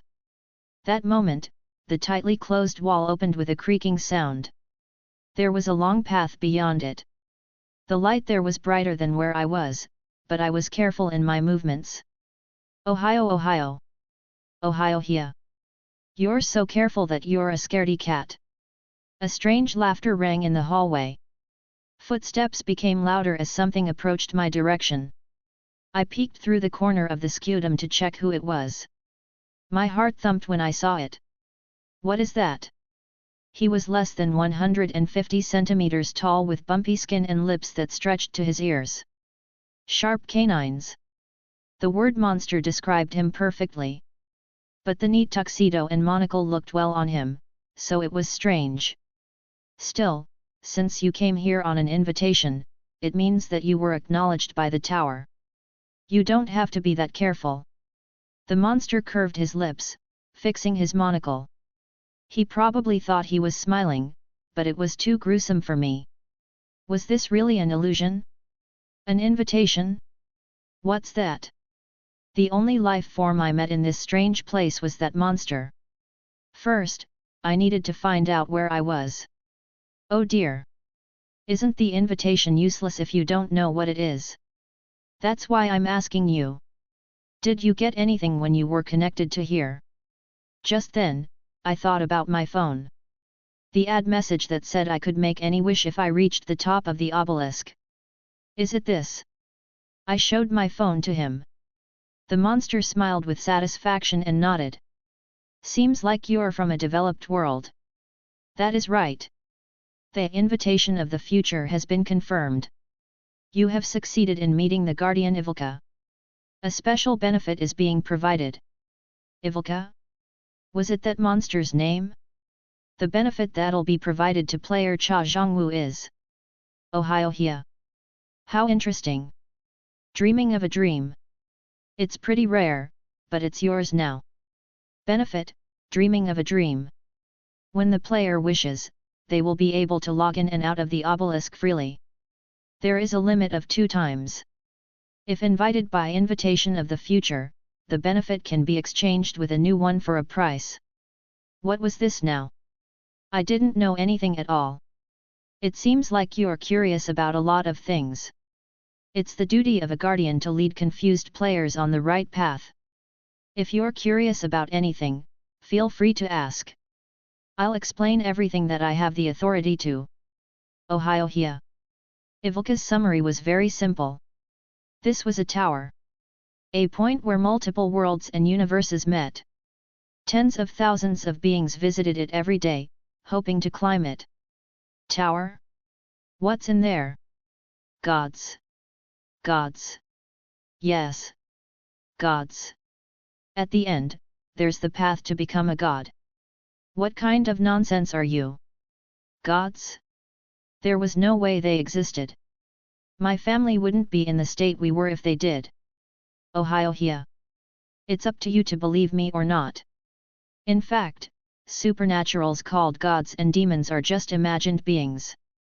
Ah, there are a few who are glaring at me sharply now that I've said that. They really have nothing to do. Ivilka muttered to himself, looking at the air in front of him, like he could see someone. He was crazy. I wondered if I could really trust that monster. Anyways. If it's hard to believe me. Let's see. Yes. You can accept it like this. There is a wish at the end. What? The wish to fulfill anything. Wasn't it written like that on the invitation? I checked my phone again. You can make a wish if you reach the end of the obelisk. The word that called me in here. Wish. Anything. Ivilka nodded with a smile. Nothing's impossible. It's a strange place with beings that call themselves gods and demons. Impossible doesn't exist. If you still don't believe me, how about seeing for yourself? Thump. Seeing it for myself. Yes. That wasn't bad either. What should I do now? Reach the end after going through this path. Ivilka moved to the side and pointed at the hallway behind him. Lights turned off, and darkness came. It was scary and heavy, like a monster was opening its mouth wide open.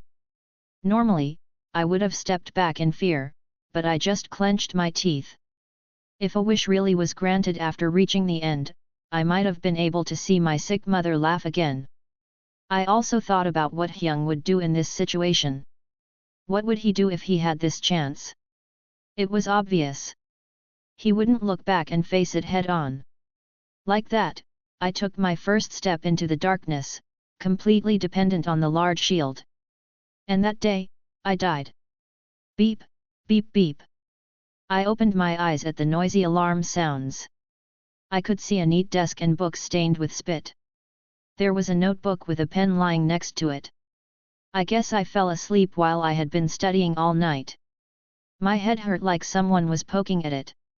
My mind was foggy, like I had dreamt something weird. What did I dream of? I only remembered arrows pouring down at me. My hair stood on edge from the fear I could still fear, but it quickly vanished. I think I made some strange friends too. Like a giant who was 3 meters tall and a pretty girl who called herself a witch. I think I dreamed the same thing multiple times, but I didn't remember.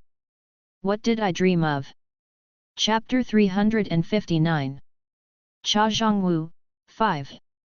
The dreams were repeating themselves without my knowledge. My friend. Your face is so blank. You look stupid. I jumped to attention at the face that suddenly popped up. What the heck? Hey, don't surprise me like that. Your face is funny. Hey. I could say the same. No, you can't. You. I was about to refute what he said when I stepped back in hesitation.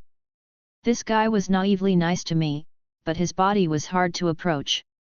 He was easily 3 meters tall with muscles that could crush Ivilka in one hit. Moreover, his scary face added to his unapproachable aura. Valdibish.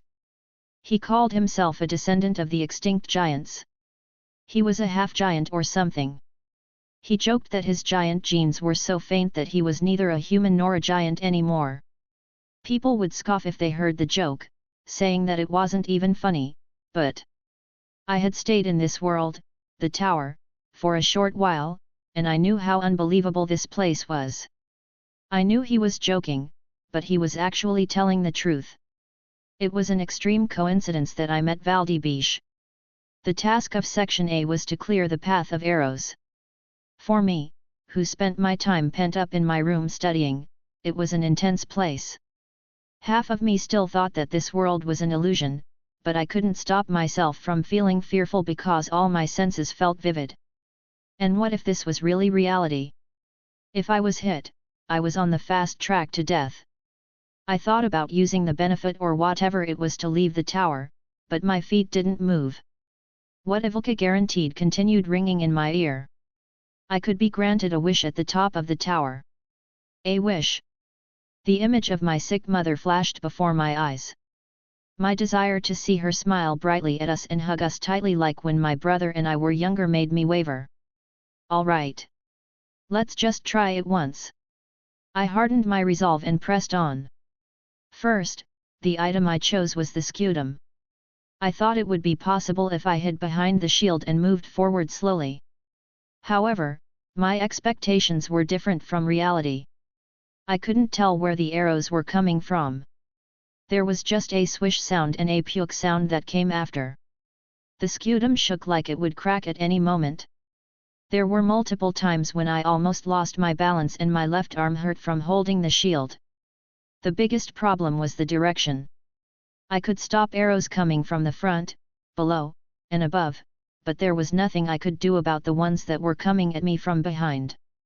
When I made some progress, an arrow flew at me, and before I knew it, my left shin was pierced. I fell with a yelp.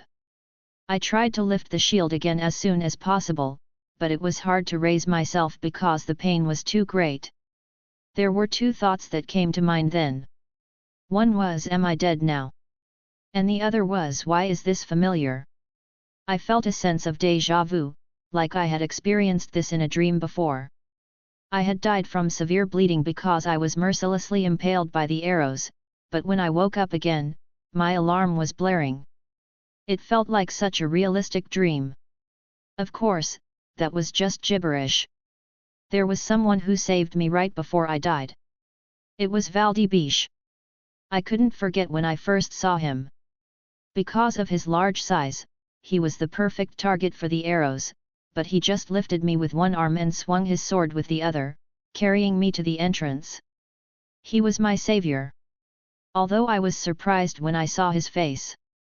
Seeing how he turned around bitterly like he expected it, I got myself together and thanked him.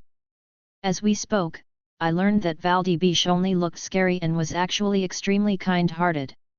Right now, people couldn't approach him because of his intimidating air, but if they knew his real personality, they would run to try to get something from him. Such a naive being needed protection. The world was such a scary place. I needed to step up to protect him, yes sir. It wouldn't be easy to find a nice person like me.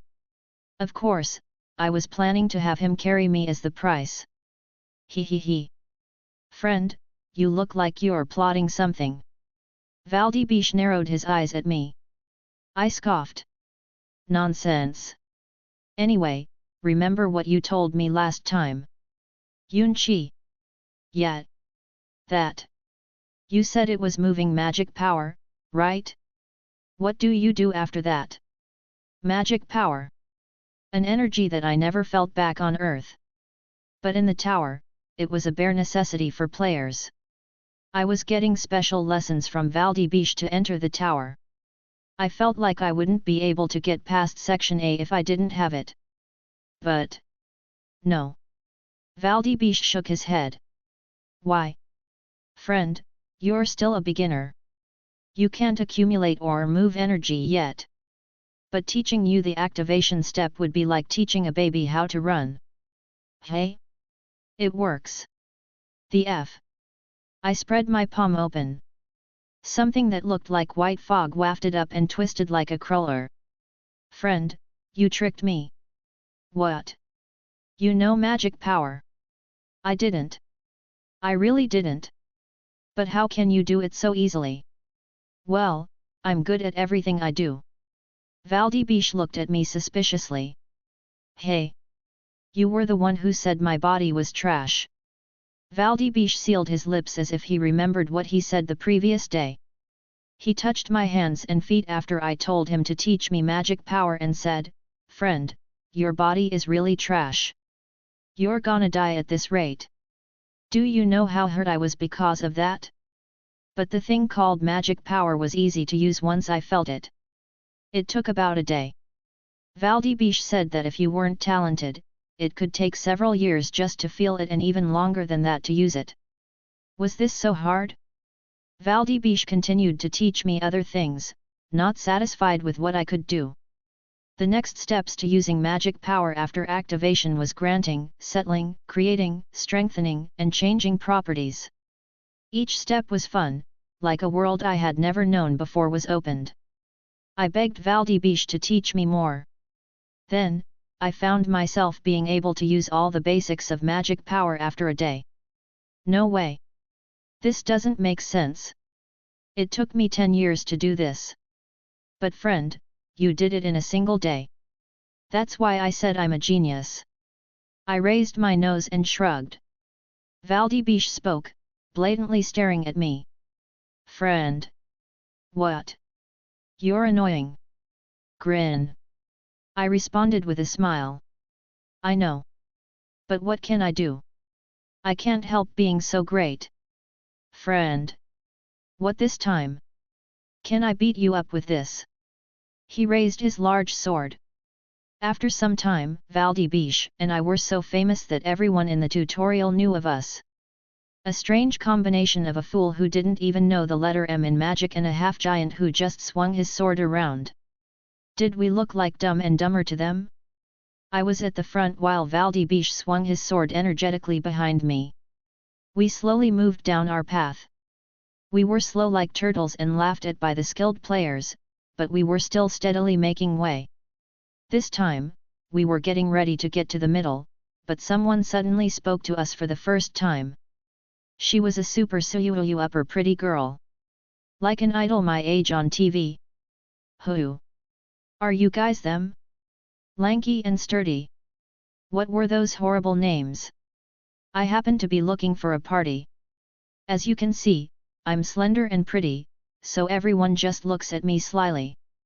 I only know how to use magic, but how about it? Working together just until we clear this stage. She was a sicko too. I liked that. Valdibish and I glanced at each other. He signaled for me to make the decision. For some time, I had been making decisions for our party. Unlike the dense Valdibish, I was quick to judge. We had been in need of basic magic like searching and tracking to get through Section A. No matter how sensitive Valdebicia's senses were, there were limits to what traps he could detect. Moreover, a few traps needed to be destroyed by magic. It was true that we needed a mage. The question was whether we could trust her. I thought it wouldn't be bad to work together until reaching the end of Section A and judging her after. I'm Cha Jeong-woo, and this is Valdebiche. You. Viera. She smiled brightly as she introduced herself. The first and last witch. Me, Valdebiche, Viera. Surprisingly, we worked well together. After we completed our goal, the middle section, we were able to clear Section A relatively smoothly. It was a bit difficult when we entered the boss room filled with scarecrows, but when we arrived at Section B, we were confident we could do it. The temporary party had become tightly bound with camaraderie. I made my decision. Would you like to give up the benefit dreaming a dream? The benefit that allowed me to come and go from the tower and earth 2 times a day. During this time, I had spent my days in the tower and my nights on earth. It was possible because the times of the 2 worlds were different. However, there was still some time lost. While on earth, the time spent in the tutorial went by quickly. If I missed it, I would probably regret it forever. I wanted to tell Hyung everything so many times. What I was going through, the unimaginable things going on in this other world. But I had conflicted feelings. If I spoke of this, it was obvious he would say he would do it himself. I couldn't leave the dangerous things to him every time. So in the end, you have given up your benefit. You cannot log in nor out. A new benefit has been provided. I blocked off the path returning to Earth. Oh. Tomorrow's the college entrance exam. Everyone will be worried. I didn't leave a letter or anything because I didn't want people to be worried. I was planning on returning home quickly. You have gained the benefit drawing dreams. Benefit, drawing dreams. The player can draw the world he wants in his dreams. Past, present, and future doesn't matter, and what answers you find there can be used in reality. This is a benefit you gained by giving up the invitation from the future. You cannot change it into another benefit. I didn't understand what the benefit was, but one thing was for sure. I burned the bridge. I couldn't return to Earth until I gained what I wanted. Wish. Moreover, they said there were mysterious medicines in the tower called elixirs. Even if I couldn't reach the top, if I could get the elixirs, it would all be over. I checked my completely unfair trait called perfect adaptability. My skills right now might have been worse than others, but I was confident I could climb higher. Half a year. I clenched my fists. I'll try to get the elixir in that time, and if I can't, I'll go back. Time flowed and flowed. What started out as 3 people increased to 9, then 12. Liant. Bahul. Ether. Bayluk. Leonhardt. City, Horst, Kun Khr, and Jean. Our clan, which hadn't even been around for a year, became a large clan, and I was ranked 9th. They said I had grown the fastest in the history of the tower or something like that. But the more time went on, the more rushed I felt. I couldn't find the elixir, which I thought would only take half a year. There were too many people who looked up to me for me to go back. More than anything, there were too many enemies. Could I get through them to the top? From some point, I had been doubtful. I needed to find a new way. So? You want me to open the path to Al-Foroni? The Martial King looked at me with disbelief. Chapter 360. Cha Jeong-woo, 6. To be fair, it was understandable that the Martial King would think my request was ridiculous. We'd only ever passed each other a few times during the Ball of Kings, and it was extremely rude of me to visit the One-Horn tribe's village without an invitation. He was already holding himself back a lot. Also, it wasn't a surprise that he'd be angry at hearing Al-Foroni's name. Everyone knew how deep his enmity for Al-Foroni was. I felt the same thing since Al-Foroni had killed all the draconic species in the tower. The ancient dragon Calidus, who was like a father to me, had suffered until the end because of Alforoni, and even though he was in the arms of nature now, I could still remember the moment he closed his eyes for the last time in the Dragon Temple. Please. But that was then. I had to meet Alforoni. He never descended from the 77th floor and was an insurmountable wall for players, crushing my dream of reaching the top of the tower. All I had left was the elixir, and I couldn't get it at all. Even though I was one of the 9 kings and Arthea had become the equal of the 8 large clans, the mysterious elixir was still hard to attain. The reason for that was given to me after I'd achieved so much already. Because Alforoni has it. I didn't know why he had it. I only knew that he'd come across it hundreds of years ago. Perhaps he used it back then. Still, meeting Alforoni was something I could only dream of. If we ever met, we would be enemies. I'd only ever seen Alforoni twice. The first time was at a time when the war between the large clans was so bad that he'd appeared to calm everything down. At the time, I only felt that he was extremely strong, and I couldn't tell just how great he truly was because my draconic eyes weren't fully developed yet. The second time was different. After a long search, when I finally had the superbia and luxurious soulstones in my possession, I had been exhilarated at the thought that I could learn Lucille's power when Alforoni suddenly appeared, wrapped in shadows so that his figure was partially hidden. You again? It was hard to tell whether Alforoni was a man or a woman, or even if he was young or old. He didn't speak with his mouth, and he used a language I didn't know. However, for some reason, I could understand him, and he strangely seemed to know me well. Has it been 9 times? 10? You've returned over and over. I thought you'd finally run out of strength to come all the way here, but here you are again. Yes, your fate is twisted, and your life is still short. Nothing has changed at all. Your fate is to fail over and over, and you will continue failing in the future? He said things that I didn't understand and most of them sounded unpleasant. Failure and fate were 2 of the words I hated most. I was annoyed, but I couldn't talk back because through the draconic eyes, he was too much of an overpowering entity. His existence was bigger than that of the ancient dragon Calidus, vaster than that of the gods who'd sent me factors, and more extravagant than that of the demon Agars. He had a colossal amount of soul power that filled the stage, and he could probably even crush it at a whim. It was as though he were the only existence between the earth and the sky. It was impossible to believe that he was a mortal like me. Although I hadn't met too many gods and demons, I could guarantee that none of them could compare to him. He was the world, and the world was him. All the laws in the tower revolved around him like satellites orbiting a planet. He was continuing the passion of the draconic species, the beings who wanted to make all laws of the world theirs.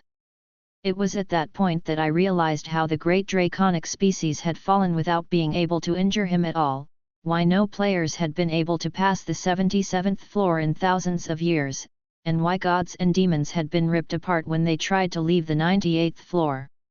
Who could stop such an entity? As soon as those shadowed eyes met mine, I felt my body and soul being split apart. Oh ho! There's been some improvement. You can look me in the eye now? The shadowed eyes were definitely smiling. You have the right eyes but you can't see your own path. What a sad fate. That might be why you still have dreams about finding the path hidden in the darkness. And yet, you still haven't found the light. What a shame, child. The word dream lingered in my mind. I thought of the benefits I still hadn't been able to use because I didn't understand. Had Alforoni seen them? I hope Lucille's fire can light your path. Right now, it's just a candle that'll go out easily. You must grow it and use any means possible. If you use the same methods, you'll just repeat things over and over. You'll only get hurt if you keep walking in place. Alforoni continued talking as though he pitied me. I hope his light can illuminate your path. And then, Alforoni disappeared after saying everything he wanted to say. I didn't tell anyone about this and tried to puzzle out the meaning of his words. Alforoni's 3 main skills were Shikuki, immortality, and thousand Li eyes, but the ancient dragon Kalidas had explained a few more to me, clairvoyance. Alforoni could see someone's future, past, and present. Someone with power like that wouldn't speak nonsense, but I couldn't understand what he meant at all. I wanted to ask him about that, as well as about the whereabouts of the elixir. What did he mean when he said I'd fail multiple times? However, there was no way for me to get to the 77th floor where Alforoni resided. Red Dragon on the 76th floor would never let me through. I wasn't on bad terms exactly with the Summer Queen, but things weren't good between us either.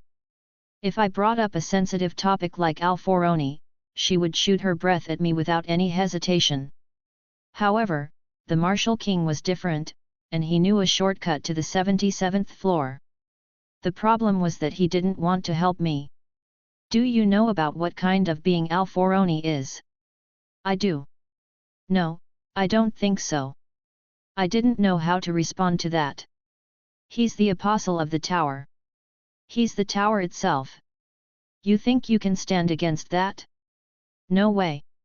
I clenched my teeth. You're not going to show me the path to the end. The Martial King lifted a corner of his lips. Why should I? I don't have the desire nor a reason. Why should I bother? Then, I spread my sky wings open, holding Dragon Slayer in my hands. I'll make you. What's up with your face? I don't know what you're talking about. Don't ask questions. Leonhardt pointed at my face, but I covered it with a grumble. That damned geezer. It wasn't fair that he'd gone for my eyes as soon as we started. Thanks to him, I returned to the clan house with a black eye like a panda. The Martial King probably let me off easily, but I still felt wronged. Damn it. There's something going on there. I didn't know what the Martial King's relationship to Alforoni was, but I was sure of one thing, I didn't have the power to mess with it. There was only one option left. I had to climb the tower with my own strength and meet Alforoni then. I grew dizzy just thinking about it. I'd already spent a lot of time in the tower so far, how much longer would I have to stay? I was worried that Mom's illness was worsening out of worry for me. Hyung was probably worried, too. But if I returned to Earth, I would be considered an eliminated player, and I wouldn't be able to return. City and Kun Khr are here. They were the newest members to join after the clan was founded. Many people were watching and threatening Arthea, and we were preparing for war against the Bloodland since the Gluttony Emperor wanted to prey on me.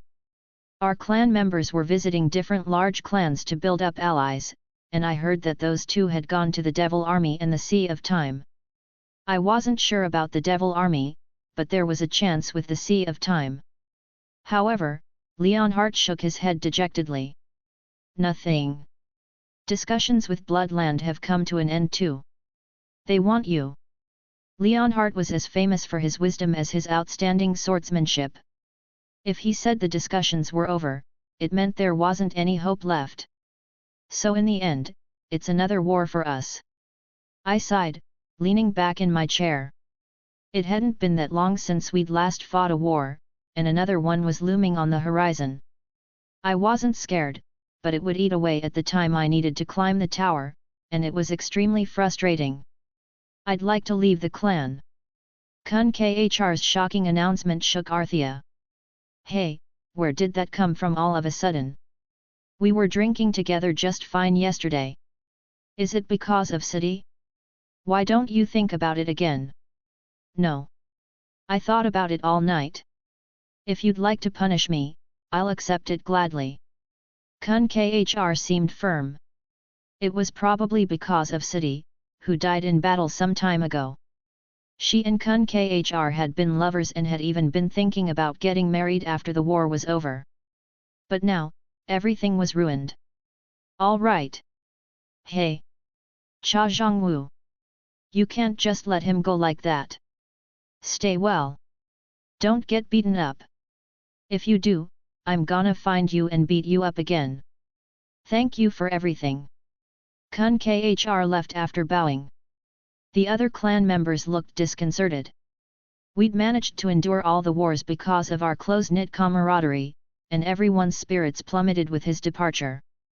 Also, Kun-khr had been my disciple, which probably made the other members of Arthea feel even more betrayed. Kun-khr looked guilty, but I sent him away with a smile. I should have been the one carrying the guilt. Hey. Why does everyone look so depressed? It'll be fine if we just do what we're supposed to. I didn't like the despondent atmosphere, and so I tried to get up, clapping my hands together. Hey! The world spun, and I found myself falling over. When I tried to catch my balance, I couldn't find any strength in my legs. I could see the clan members running over in a panic, their mouths moving. But I couldn't hear a single thing because of the ringing in my ears. The world was still spinning, and something poured out of my mouth, a clump of clotted blood and black liquid. The toxic smell of devil poison stung my nose, and I felt like something was very wrong with my heart. Chapter 361 Cha Jeong-woo, 7. The culprit is definitely among us. Vieradun examined me and frowned. The color red had appeared after multiple tests, which meant that I was in critical condition.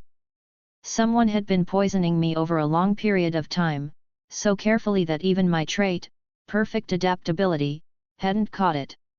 Arthea was a very reclusive clan, and even after we became a large clan, we only accepted a few members. It was impossible to join if you hadn't been recommended by someone I knew or accepted by the majority after a vote. This was why even though we didn't have a lot of members, our bond and trust in each other was unshakable. A few of us were even ready to give their lives for the clan. City had been one of them. After we were trapped by our enemies, she had volunteered to distract them so that the rest of the clan members could escape. Kun-khr had been injured and unconscious at the time, but it was obvious how he felt after. But an assassination attempt was almost a bit embarrassing. I was the clan's leader and core. If the information that someone had been poisoning me for a while, distrust would break out among the clan members. Everyone was already going through a hard time because of Kun-khr's departure. I couldn't add fuel to the fire. Viera. Yet. As I put my shirt back on, I said, "Don't tell anyone about this. If they ask, just say I've overworked myself these past few days. But. Please. I don't want to make people feel even more unsure. Besides, now that we know about it, we can start treatment." "You're so," Vieradun looked at me with frustration. She seemed to have a lot to say, but then she just grinned and shook her head like nothing could be done. "Fine. You're usually sly as a fox, but you're as dense as a bear when it comes to things like this. But that's why I like you." With a laugh, she hugged me. I hugged her back, laughing as well. A bear. It might have been influenced by my desire to take after my brother in that aspect. Still, I was grateful to be alive. I was sure I would die when I fell. In fact, I felt like I was dead. I was so relieved that it had only been a needless fear that I pulled her in tighter. We stayed like that, feeling each other's warmth. I was happy at that moment. I didn't realize it was poison, too. The peace we enjoyed for a short while was broken all of a sudden. Bad news. Leonhardt brought more bombshells to our clan. "Friend, what is it?" Kun-khr, that crazy bastard. Leonhardt couldn't speak properly because he had run all the way back. Worry suddenly flashed through me as I thought of Kun-khr's face when he bowed in apology. I realized belatedly that he had the expression of someone who'd made a decision about something. Why hadn't I been able to tell back then? Before Leonhardt could speak, I quickly rushed out with my companions. "Valdibish, get the dragon killers. Viera, check how many chimeras we can use right now. Bahul, Leont, check our manpower. Quick, hurry." The clan members all rushed around, likely thinking the same thing that I did. However, no one spoke about their anxiety for fear that the words would become a reality. The only thing I could think of was that I had to rescue Kun-khr, but when we arrived at the temporary base of Bloodland, we could only stand and stare blankly. Kun-khr's head was on a pole still dripping blood. His face still retained its expression of rage. Crack! My heart was slowly breaking apart. Was it at that moment? The clan members didn't say anything. We all strategized during war room meetings and discussed our enemies, but we rarely spoke about personal matters anymore. It seemed like we mechanically fought when we needed to fight and rested when we needed to rest. Everyone was tired and done. Valdibish and Leonhardt tried to lighten the atmosphere, but everyone just smiled bitterly. There was no happy laughter anymore, and even though I wanted to lead the clan properly, the devil poison had entered my heart, and I struggled to do so. It was all I could do to keep my seizures under control and focus on war. I didn't have the strength to look around me, but I wasn't worried because I believed things would go back to normal. I didn't realize my baseless faith was exhausting the clan members even more. The tense atmosphere that often felt like we were walking on knives finally exploded thanks to Bahul. So, he joined Red Dragon. The clan members glanced at each other without saying anything. The news was that shocking. Although we hadn't spoken to each other lately, a comrade who had walked shoulder to shoulder with us had crossed over to the enemies. No one had seen it coming, and the gloom deepened. The changes didn't end there. The first time was the hardest, after all. From that moment on, things began to fall like dominoes. Ether left. Blinded by money from our enemies, Horst died while trying to assassinate me in the middle of a battlefield. Bayluk left with a smile after planting poison in me. The devil poison, which had already settled down a bit, grew worse, and my dragon heart was completely destroyed. Valdibish disappeared one day without a word, and Leon stabbed me in the heart after capturing me in a trap. Leonhardt tried to calm me down, but even he couldn't take it and left for the Sea of Time. Other clans that had expressed goodwill to me turned their backs. Those people I helped, people who had sworn allegiance to me, people who had promised friendship, they'd called themselves my wings when I was blazing in the light, but as soon as I fell into darkness, they pretended like they didn't know me. I denied the truth at first. How could everyone leave? How could everyone turn their backs on me? How? Trust twisted into betrayal. I died multiple times and was revived again and again. My resolve to get the elixir barely got me through, and when I finally started collecting the pieces of myself, Viera was the only one left behind. She was my lover and everything to me. I didn't mind if the world abandoned me as long as she was there. I could start again, I could wake up. Thunk. You used to be someone who shone like the stars in the sky. Although you seemed arrogant and proud, you were warm inside. I don't want to see you pathetic like this. I just want to remember your glorious moments. That's okay, right? A sword that hurt more than Leon's pierced a wound that was barely closed, but her words caused even more pain. I finally realized who the person behind the devil poison was. I love you, she whispered in my ear and disappeared. The sky fell. But... go. Her eyes looked at me so sadly that I wondered what expression I had on my face. Was it twisted from pain or annoyance? Or was I just overwhelmed with sadness? Don't show yourself to me again. Ever. Ananta was the only person who stayed by my ruined side until the end. I was grateful to her. Knowing that she liked me, I'd rejected her, prioritizing Viera emotions instead. I was a fool who didn't know how to read people. That was the reason I had to push her away. I had no hope, and the situation around me was so terrible that I couldn't pull a beautiful and kind person like her into it. Ananta hesitated as she looked at me as though she wanted to say something.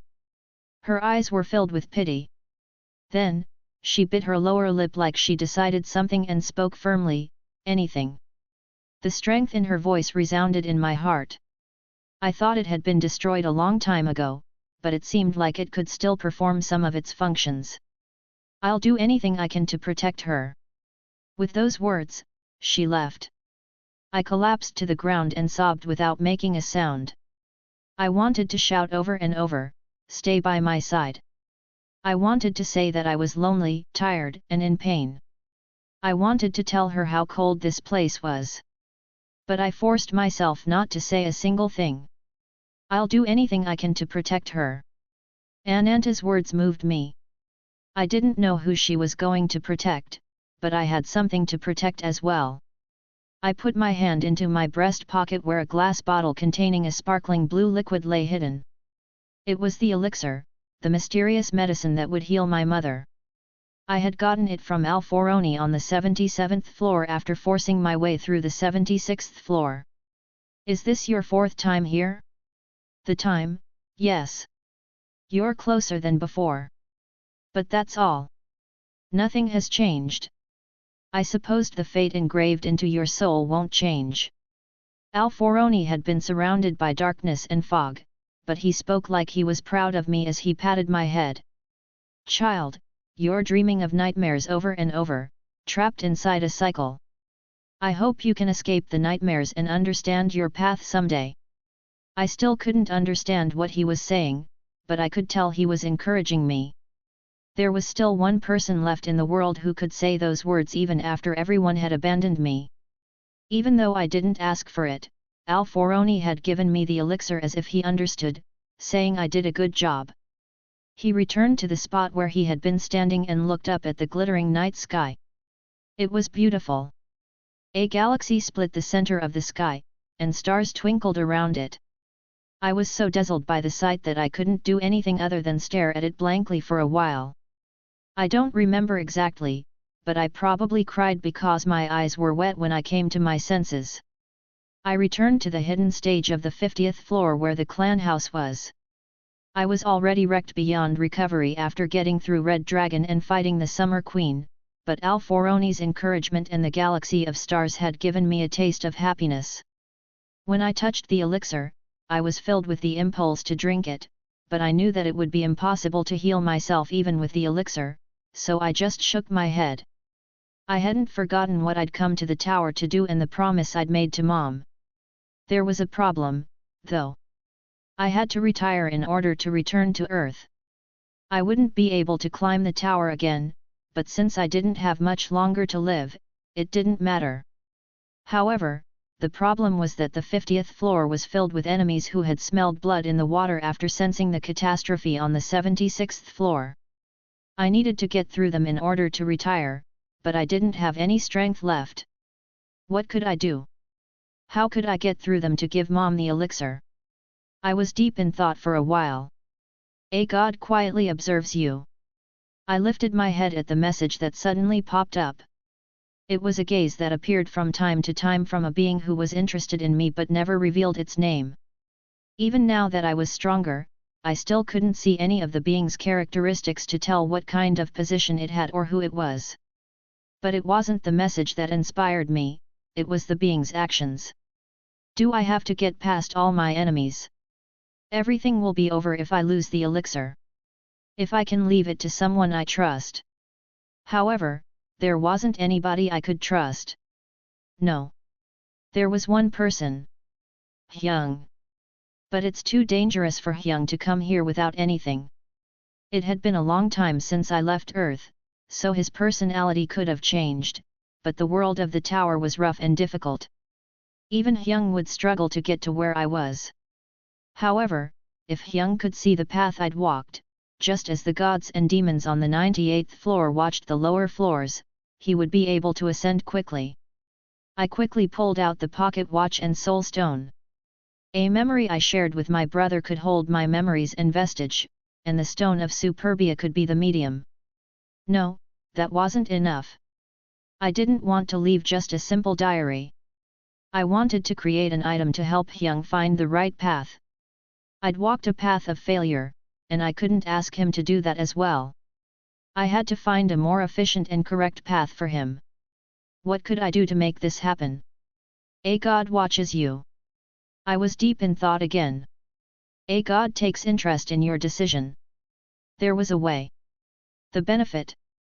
I'd gained it a long time ago, but I hadn't been able to use it because I didn't know how. A god smiles with satisfaction at the choice you made. The benefit drawing dreams was like a simulation. It would simulate a situation with its specific conditions and choose a few variables for the best possible ending. It could influence reality to create an advantageous result. I had never used it before, so at first, I didn't know how it worked. Afterwards, I realized that it needed too many conditions. It was a benefit that mortals couldn't use. If a dream were applied to reality, it would influence the principles of causality. Gods and demons wouldn't be able to touch them easily, either. It was a power that only an almighty being could wield, one whose existence was beyond that of a superior divine being. This was why I didn't attempt it, but if the limits were changed, the story would be different. If the information about the tower could be copied to create a small tower inside the storage location, and the simulations could continue in the form of dreams, the data would still look for the most successful and efficient result. Wouldn't the result help Hyung somehow? In the world of this tower, there could be a successful version of me instead of the failed reality. A smile grew on my face as I thought of it, but my eyes widened. Then, I looked around. Everything was vivid and real, but all of a sudden, it was all meaningless because I finally realized the truth. This is all a dream. Memories of happy, sad, and lonely moments floated around in my head from time to time, and I'd dismissed them as fragments of dreams or déjà vu, but they had actually happened. At least, they had in this world. That meant one thing. In the end, I tightened my grip on the pocket watch as a bitter smile spread across my face. Even in a dream like this, there was never a time that I smiled at the end. Stupid jackass! Yeon-woo clenched his teeth as he looked at the countless scenes created by the letters, Jeong-woo in his arms. He watched different events playing out, all with one thing in common, Jeong-woo. He watched his brother die multiple times from different causes. There was a Jeong-woo who died from blood loss when a rain of arrows penetrated his shield. A Jeong-woo who fell for a trap set up by scavengers just as he was about to enter the tutorial. A Jeong-woo who died after fighting Alforoni, and a Jeong-woo who died from the explosion of his magic circuit when he tried to absorb the soul stone. At each end, he would take the elixir and realize the truth, closing his eyes and rubbing the pocket watch with bitterness. Yeon-woo looked down at his brother in his arms. He had always had questions about the things he'd done. The hidden pieces in his brother's diary were rare and precious items that large clans would have hoarded for themselves if they'd known about them. There was Bathory's vampiric sword and Olympus treasure. Yeon-woo had wondered why no one had taken them, but if they were things his brother had left after repeating his life multiple times, it made sense. The path Yeon-woo walked had been created after his brother died tens, hundreds, no maybe even thousands of times. Also Yeon-woo wouldn't have to face the same difficulties he had. Yeon-woo was fine with getting hurt, which was why the only thing he could say when he saw Jeong-woo was that he was stupid. No matter how many times the dreams repeated, there would be memories left in his subconsciousness, and his soul would be eroded bit by bit. Still, he hadn't stopped, and even now, Jeong-woo didn't seem to have any intentions of opening his eyes, still walking on his lost path in the world of dreams. A god is looking at you with sad eyes. Yeon-woo lifted his head at the sudden message. It was the one that had followed Jeong-woo around ever since he entered the tower. Jeong-woo hadn't learned who it was even until death, but not Yeon-woo. She was connected to Yeon-woo too strongly through the channeling. Did you see this future when Jeong-woo first came here? A god is silent. Yeon-woo narrowed his eyes. Athena. Chapter 362. Cha Jeong-woo, 8. The most famous quote about Athena is, "The owl of Athena spreads its wings with the falling of dusk." The light that shone through darkness represented wisdom. The tower required strategy, tactics, courage, combat will, justice, wisdom, and creativity, which was why Athena was worshipped by the heroes she protected. Players who climbed the tower to prove themselves said that she blessed their luck and fate, so it made sense that she had read his brother's luck and fate after he entered the tower because of an invitation. In fact, Yeon-woo was curious about a few things related to Athena. She had no reason to look upon him kindly since their only connection was Aegis, and he hadn't done anything to earn her goodwill. But if she felt guilt because of his brother, then things were different. Athena knew his brother's luck and fate, which was why she always looked at him sadly without showing herself. When Yeon-woo appeared after his brother called him, she tried to help him because she felt sorry. It made sense. Is that it? Yeon-woo revealed all his thoughts as he looked at Athena's gaze. Athena is silent. Athena looks at you with sad eyes. But Athena didn't say anything, as always. Athena drops her head powerlessly. She probably didn't want to speak about what she'd done. However, Yeon-woo felt like he understood the luck and fate she'd seen in his brother because it was his luck and fate, not Jeong-woo's. The Black King. Persephone said that the Zeus, Poseidon, and Hades's generation hated the Black King, but the gods of her and Athena's generation didn't think that badly of him. She'd said that a few of them even admired him. At first, Yeon-woo had believed the Black King was Cronus, the king of the Titans who fought over Olympus in the Great War against Zeus's generation and fell to his demise in Titanomachia. But if Persephone said she couldn't speak about the Black King because of the Styx River pledge, why had Hades spoken about Cronus with ease? And besides, Cronus' corpse was still in Tartarus being absorbed by the Titans and Giants. It was likely that the Black King wasn't Cronus after all. Although his identity was confusing, the Black King wielded a great deal of influence over Olympus, and the power of the being who was respected by gods and demons even beyond Olympus was being passed on to Yeon-woo. Just as Hermes seemed to like the Black King, Athena admired him. If she had seen some future related to the Black King and his brother which put them in this position today, it made sense that Athena had always accompanied him. Athena is silent. What is it? Yeon-woo couldn't help but think of the Black King again, feeling annoyed that he and his brother had simply been pawns being moved around by someone. Athena shakes her head and says that isn't the case. Yeon-woo scoffed. He was grateful that she'd treated him so well, but he couldn't trust her anymore. There was no way she could change his brother's luck and fate since she was trapped on the 98th floor, and he couldn't look at her kindly when he thought of how she hadn't helped his brother at all. Athena's shoulders droop. Hermes pats her, smiling bitterly. Agar's giggles at the position she's in. Hermes opens his eyes wide in anger. Agar snorts and asks what he plans to do. Sparks fly between Agar's and Hermes. The godly society refuses to participate. The demonic society announces it will not help Agar's. Messages popped up about the little quarrel between Hermes and Agar's, but Yeon-woo ignored them. He needed to wake his brother up, but how? Although he had taken all the soul, the purple energy from the medium, the benefit was still in progress. He had watched Jeong-woo close his eyes after rubbing the pocket watch, while in another corner, Jeong-woo was entering the tutorial. No matter how much Yeon-woo shook him or shocked him with magic power, his brother didn't budge, his white wings still wrapped tightly around him. Yeon-woo glared at his brother in annoyance and turned to the scenes created by the letters. The only thing I can do is break the benefit. As he muttered to himself, he spread his fire wings open. The red and black wings that contrasted sharply with the sky wings illuminated the world. He shot his consciousness inside. The synchronization is being strengthened. You are being connected to player Cha Jeong-woo. Although I had just barely passed through the entrance of Section A, the shield I was holding was already covered in arrows. My hands and feet trembled from the traps that continued to activate. What could I do? How could I get through? My mind was blank. I couldn't think of anything. I never would have come if I'd known it was a place like this. I wanted to go home. I missed Mom. But when I thought of her, I clenched my teeth. She was probably bedridden in the hospital. My desire to see her smile again ignited, and so I stepped forward again after getting a grip on myself. Swish!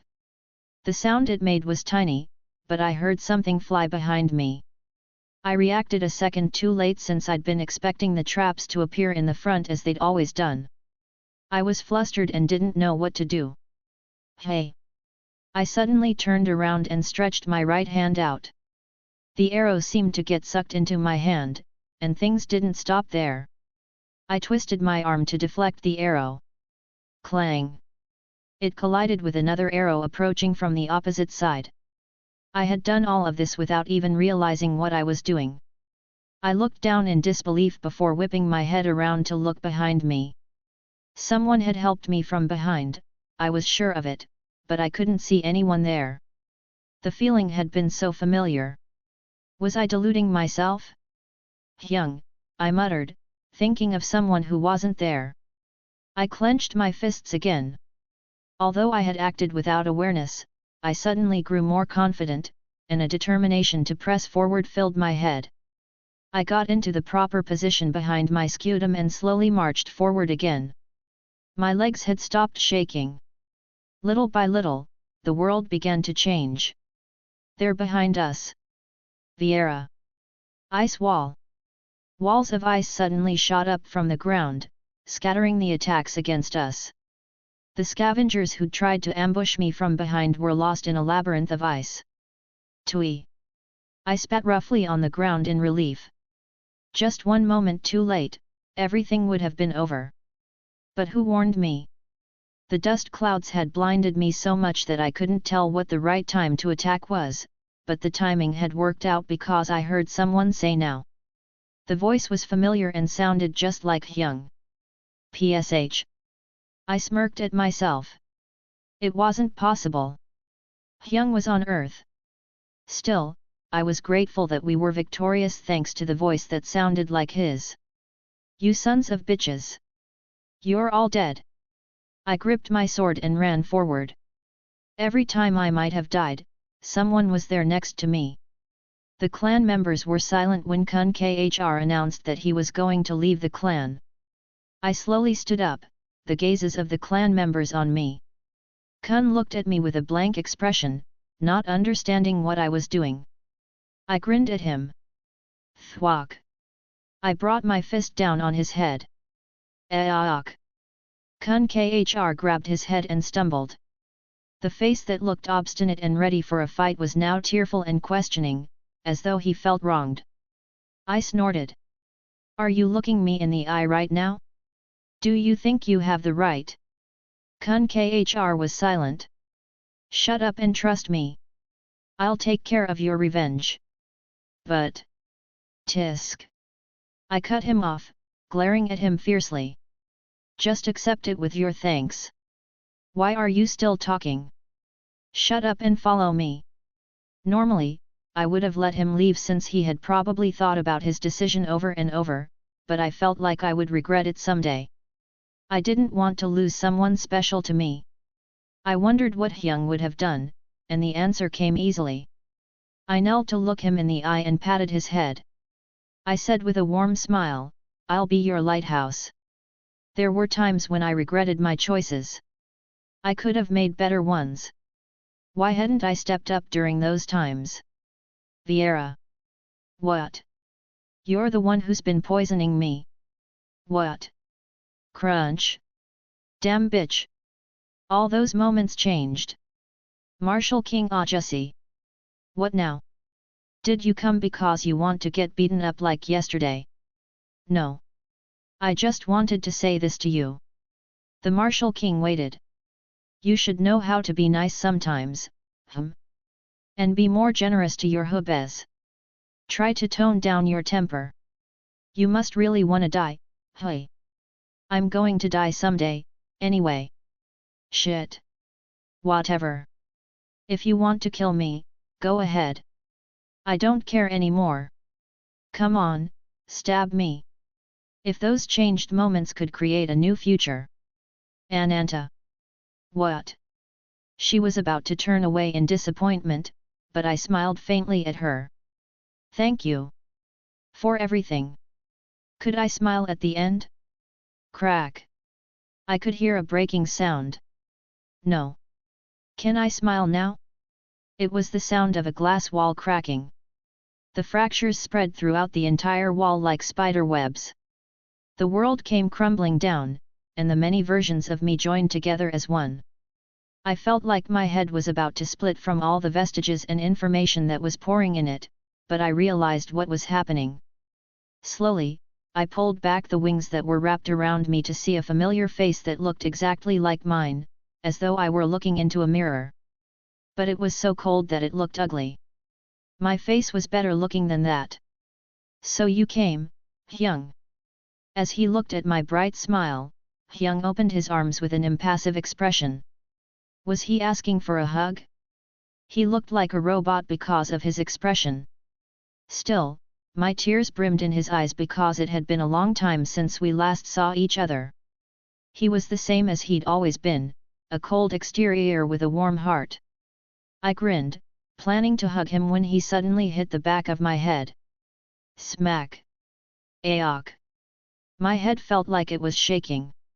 Chapter 363 Sky Wings, 1. What are you? It hurt so much that tears sprang to my eyes, and I was ready to argue with him. However, Hyung suddenly hugged me tightly as if he would never let go. Never again. I felt my shoulder grow wet. Don't ever leave without a word again. I'll really kill you if you do. He was saying that we should never split up again, right? What a tsundere. No, his tone was more like a yandere's. Of course, I didn't say it out loud because I would probably get hit again. I hugged my brother back. Okay. I'm back, Hyung. Yeon-woo slowly opened his eyes.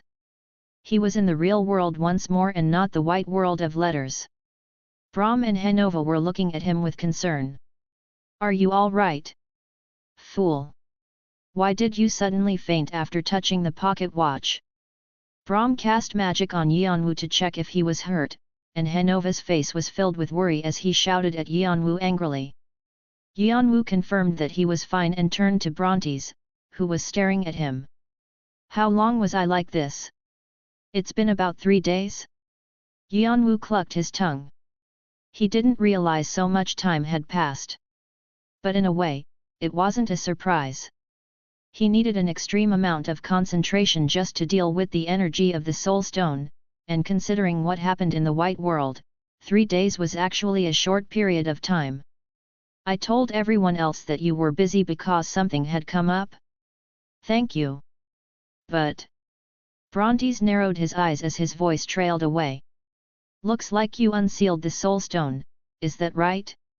Yes, sir. Hey! Didn't realize that was possible? Thankfully, I had help. Still, that's amazing. Brontes had studied soulstones his entire life, and he was beginning to admire the two brothers for being able to handle it. Do you think you can use its power? Yeon-woo shook his head. There's a big difference between handling it and wielding it. But I think if I continue researching, I might be able to someday. Yeon-woo felt the philosopher's stone weight next to his heart. It was vibrating normally, as though he'd never absorbed all that energy. He couldn't sense any differences at all until he used it as a core to move magic power. His magic power was stronger than ever, and just by the flow of the magic circuit, he felt all his senses sharpen and the 3 factors draconic, divine, and demonic activate. The quality of his magic power couldn't even be compared to what it had previously been. Could it even be called magic power considering how pure and concentrated it was, as sticky as the darkness in the void? It was completely different, and he thought about giving it another name. Later, gathering magic power in his hands, he smiled faintly. This is enough. Clearing away his thoughts, he said to Hanova and Brahm, who were still looking at him concernedly. There's someone I want to introduce to you to. Would you like to meet him? The two tilted their heads at the nonsense he was spouting. Hanova frowned and touched Yeon-woo's forehead. Do you have a fever? No, sir. Then what? Before Hanova finished speaking, Yeon-woo pushed the magic power in his hands into the pocket watch. Whoosh! The stopped hands began to whirl around and vibrate. Black letters began to float above the watch glass. The letters inside the diary came out and swirled around him before they began to gather and turn into the shape of a human. The clearer his facial features grew, the greater the number of emotions that flashed across Brahms and Hanova's faces. First, they looked interested, then curious, then suspicious, and then in a sudden rush, shock, certainty, and joy. Why you? Hanova was so shocked that he almost fell over. When the letters finished forming Jeon-woo's face, he looked around and smiled mischievously at Hanova. Old man, long time no see? Clang! The hammer in Hanova's hand dropped to the floor as tears trickled from the wrinkled corners of his eyes. He was looking at the face that he missed and hated so much. Is it really you? Goodness! Our old man must be losing his eyesight due to old age. How can you be so nearsighted already? Wait, my face is pretty memorable, then that means, do you already have dementia?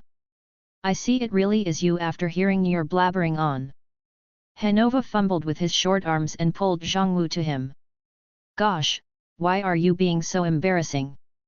Jeong-woo talked like he was going to push Hanova away, but he returned Hanova's hug with a grin. He had also missed Hanova, the only person who never left his side throughout the endless cycle of dreams. He truly was like a father.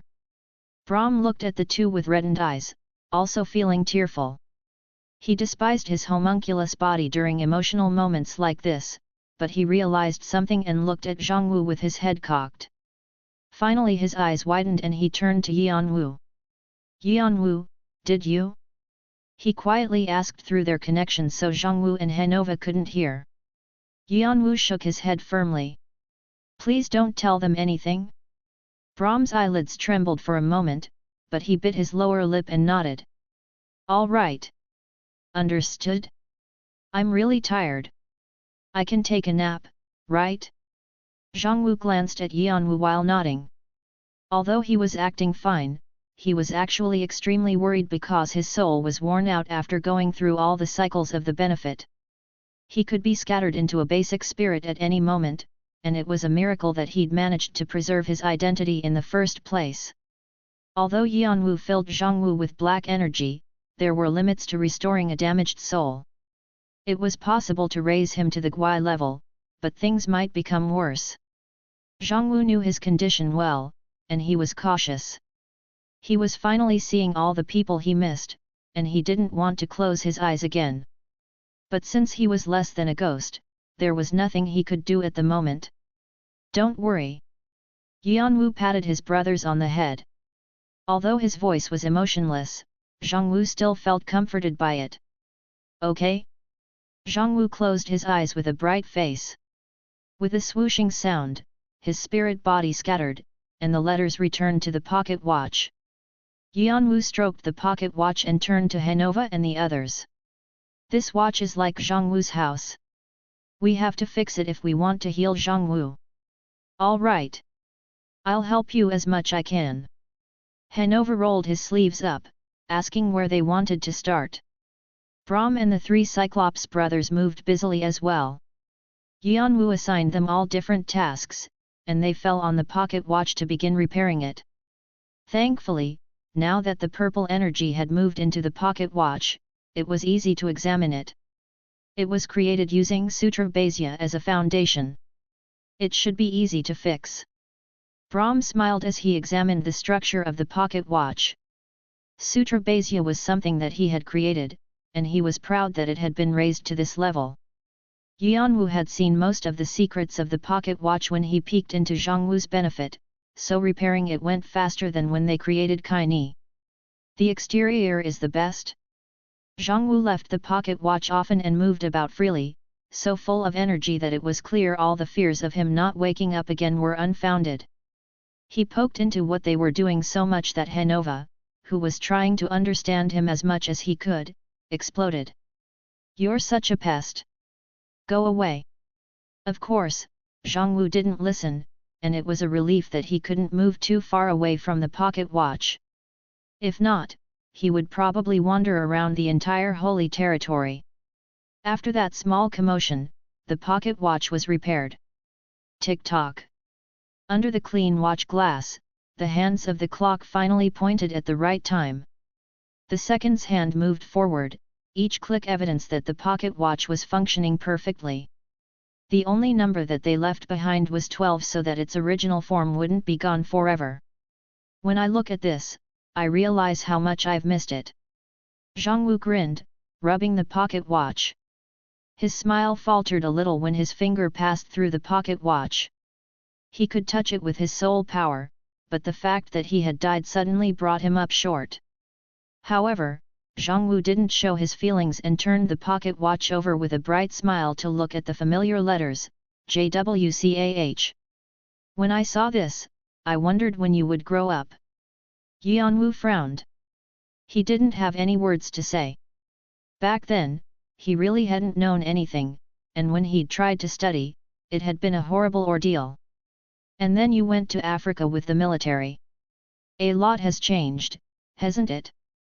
Jeong-woo and Yeon-woo had had many conversations after Jeong-woo came out of the pocket watch, and Jeong-woo finally learned what had happened during the time he was gone. He thought many things had changed.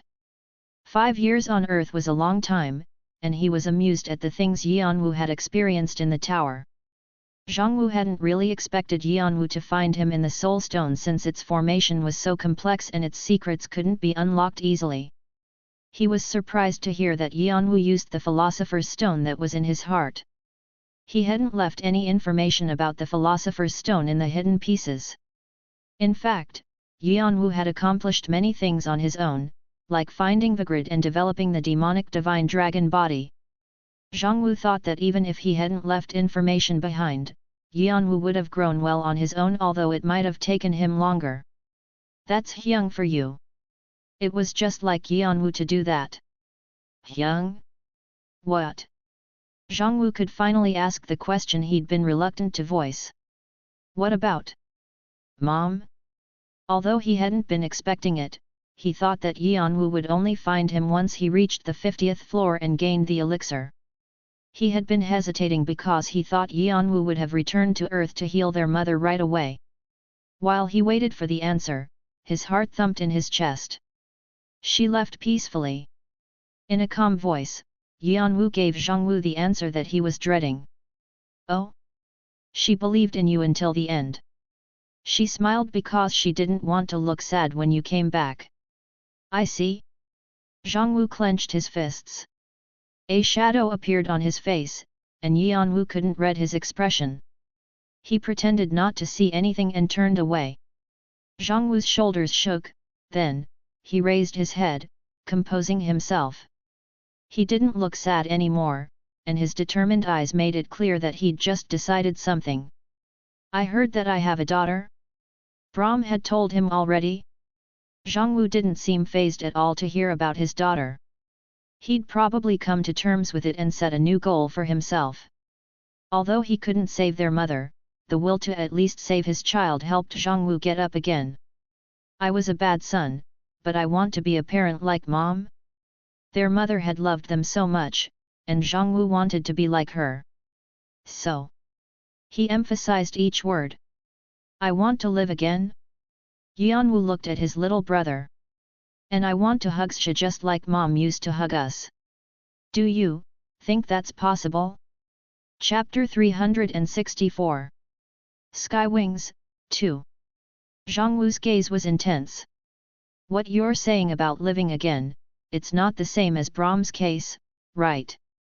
Yet? Jeong-woo nodded. I want to touch Sha with my own hands? Brahm had originally been a god and used a homunculus's body to move in the lower floors, but he had only moved from one vessel to another. On the other hand, Jeong-woo had always been human, and it was natural for him to long for a physical body. Furthermore, Yeon-woo knew another thing that Jeong-woo wanted. He probably wants to age with them since he hasn't been able to. Jeong-woo wanted to share his affections with Ananta and Schi, to laugh and talk with them like an ordinary family. That was the happiness Jeong-woo wished for. The time they had been happiest was with their mother, and their days had been filled with laughter even though they were poor. Do you think it's possible?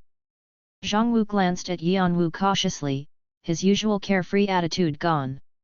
He knew how ridiculous his request was.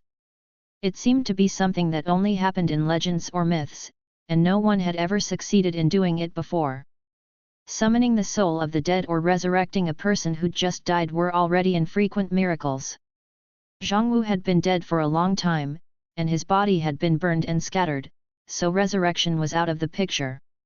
Furthermore, Jeong-woo's soul was currently in the worst condition it could be, and even if he went to the beyond, it was highly unlikely that he would be reincarnated.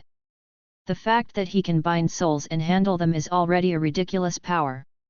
The bitter smile didn't leave Jeong-woo's mouth as he recited his wish.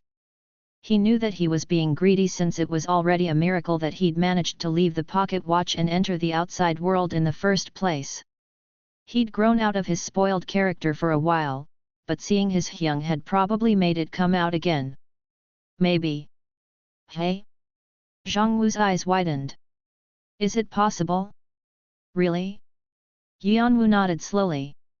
I'm not sure, but there has to be a way, or we can create one. Yeon-woo tapped at the manacle and fetter on his wrist and ankle. Jeong-woo's face stiffened. He had heard of the power Yeon-woo gained as he climbed the tower from a being that Jeong-woo hadn't even imagined while he repeated the benefit and uncovered the secrets of the tower. Yeon-woo was talking about borrowing the Black King's power. The only option left in the Black King's set is the pillory. And to get that, you need Cunning, right? Yeah. But Hades won't give it to you easily. Yeon-woo nodded. I need to distinguish myself in battle and receive it as a reward. Agar stares at you and your brother. Shock fills Agar's face. Agar jumps around excitedly and screams. A message from Agar has arrived. Message, it's come. Finally. Finally. You brothers. Hurry, accept. Agar's messages have been blocked with the authorization of other gods and demons. Why is that bastard Agar's acting up so early in the morning? Ignore him. He's always like that. Agar's has released the block with his authorization. A message has arrived from Agar's. Message, I have a. Messages from Agar's have been blocked for a while with the authorization of other gods and demons. The gods and demons vote on Agar's fate. The result of the vote is unanimous. Agar's ability to speak will be removed for a few days. Agar's jumps around, saying he is being wronged. Vimalasatra is interested in what you'll do in Tartarus soon. Sir Nunnos blesses your spirit, which must be tired from the rough environment of Tartarus. All gods of death watch you. All demons of death watch you. All gods of war hope for your victory. All demons of death urge you to act. Anyway? Jeong-woo shook his head at Agar's, who was still greedy for him. It seemed like he had something to say to him, but it was probably going to be as pointless as usual. I'm only feeling it faintly, but there's a ridiculous amount of them. He shook his head at the number of gazes on Yeon-woo. He had also been the subject of interest of multiple gods and demons and even received love calls from them, but he had never seen so many gods and demons interested in a player. He was speechless at this, especially considering how desperate players were for the attention of even a lower god or demon. And this time, it was the gods and demons who were desperate. He could roughly guess that there were easily 3,000 of them. Just how many powers do you have? Hang on. He opened a window and checked the number of his powers. It's 3,702. No, 3,703. 3,704. It seemed the number of his powers was rising by the second. Although Yeon-woo was nonchalant about them, Jeong-woo was sick of it. Aren't you tired of them? It's tough. Thankfully, my body's holding up. But it'll be hard when you actually need to fight? Yeon-woo nodded. He could endure 900 channelings with his demonic divine dragon body, and he'd even managed to kill Astrius. But now, with 4 times as many powers, it was hard to describe what he was going through. More powers didn't merely mean he had more channelings. He also had to withstand the pressure of more gazes that were beyond the number of powers. If he didn't have the demonic divine dragon body, or if his level or his soul were lower, Yeon-woo's identity would have been crushed by the presence of the supernatural beings already. He wouldn't be able to help much if he went to war like this, and in fact, he would be even weaker than when he caught Astrius. You won't be able to distinguish yourself like this? Yeon-woo nodded. He had already decided on participating in the war, and he wanted to resurrect Jeong-woo. He didn't want to only have an opportunity to speak with Jeong-woo for a few minutes or hours a day. He wanted to drink with him the entire night or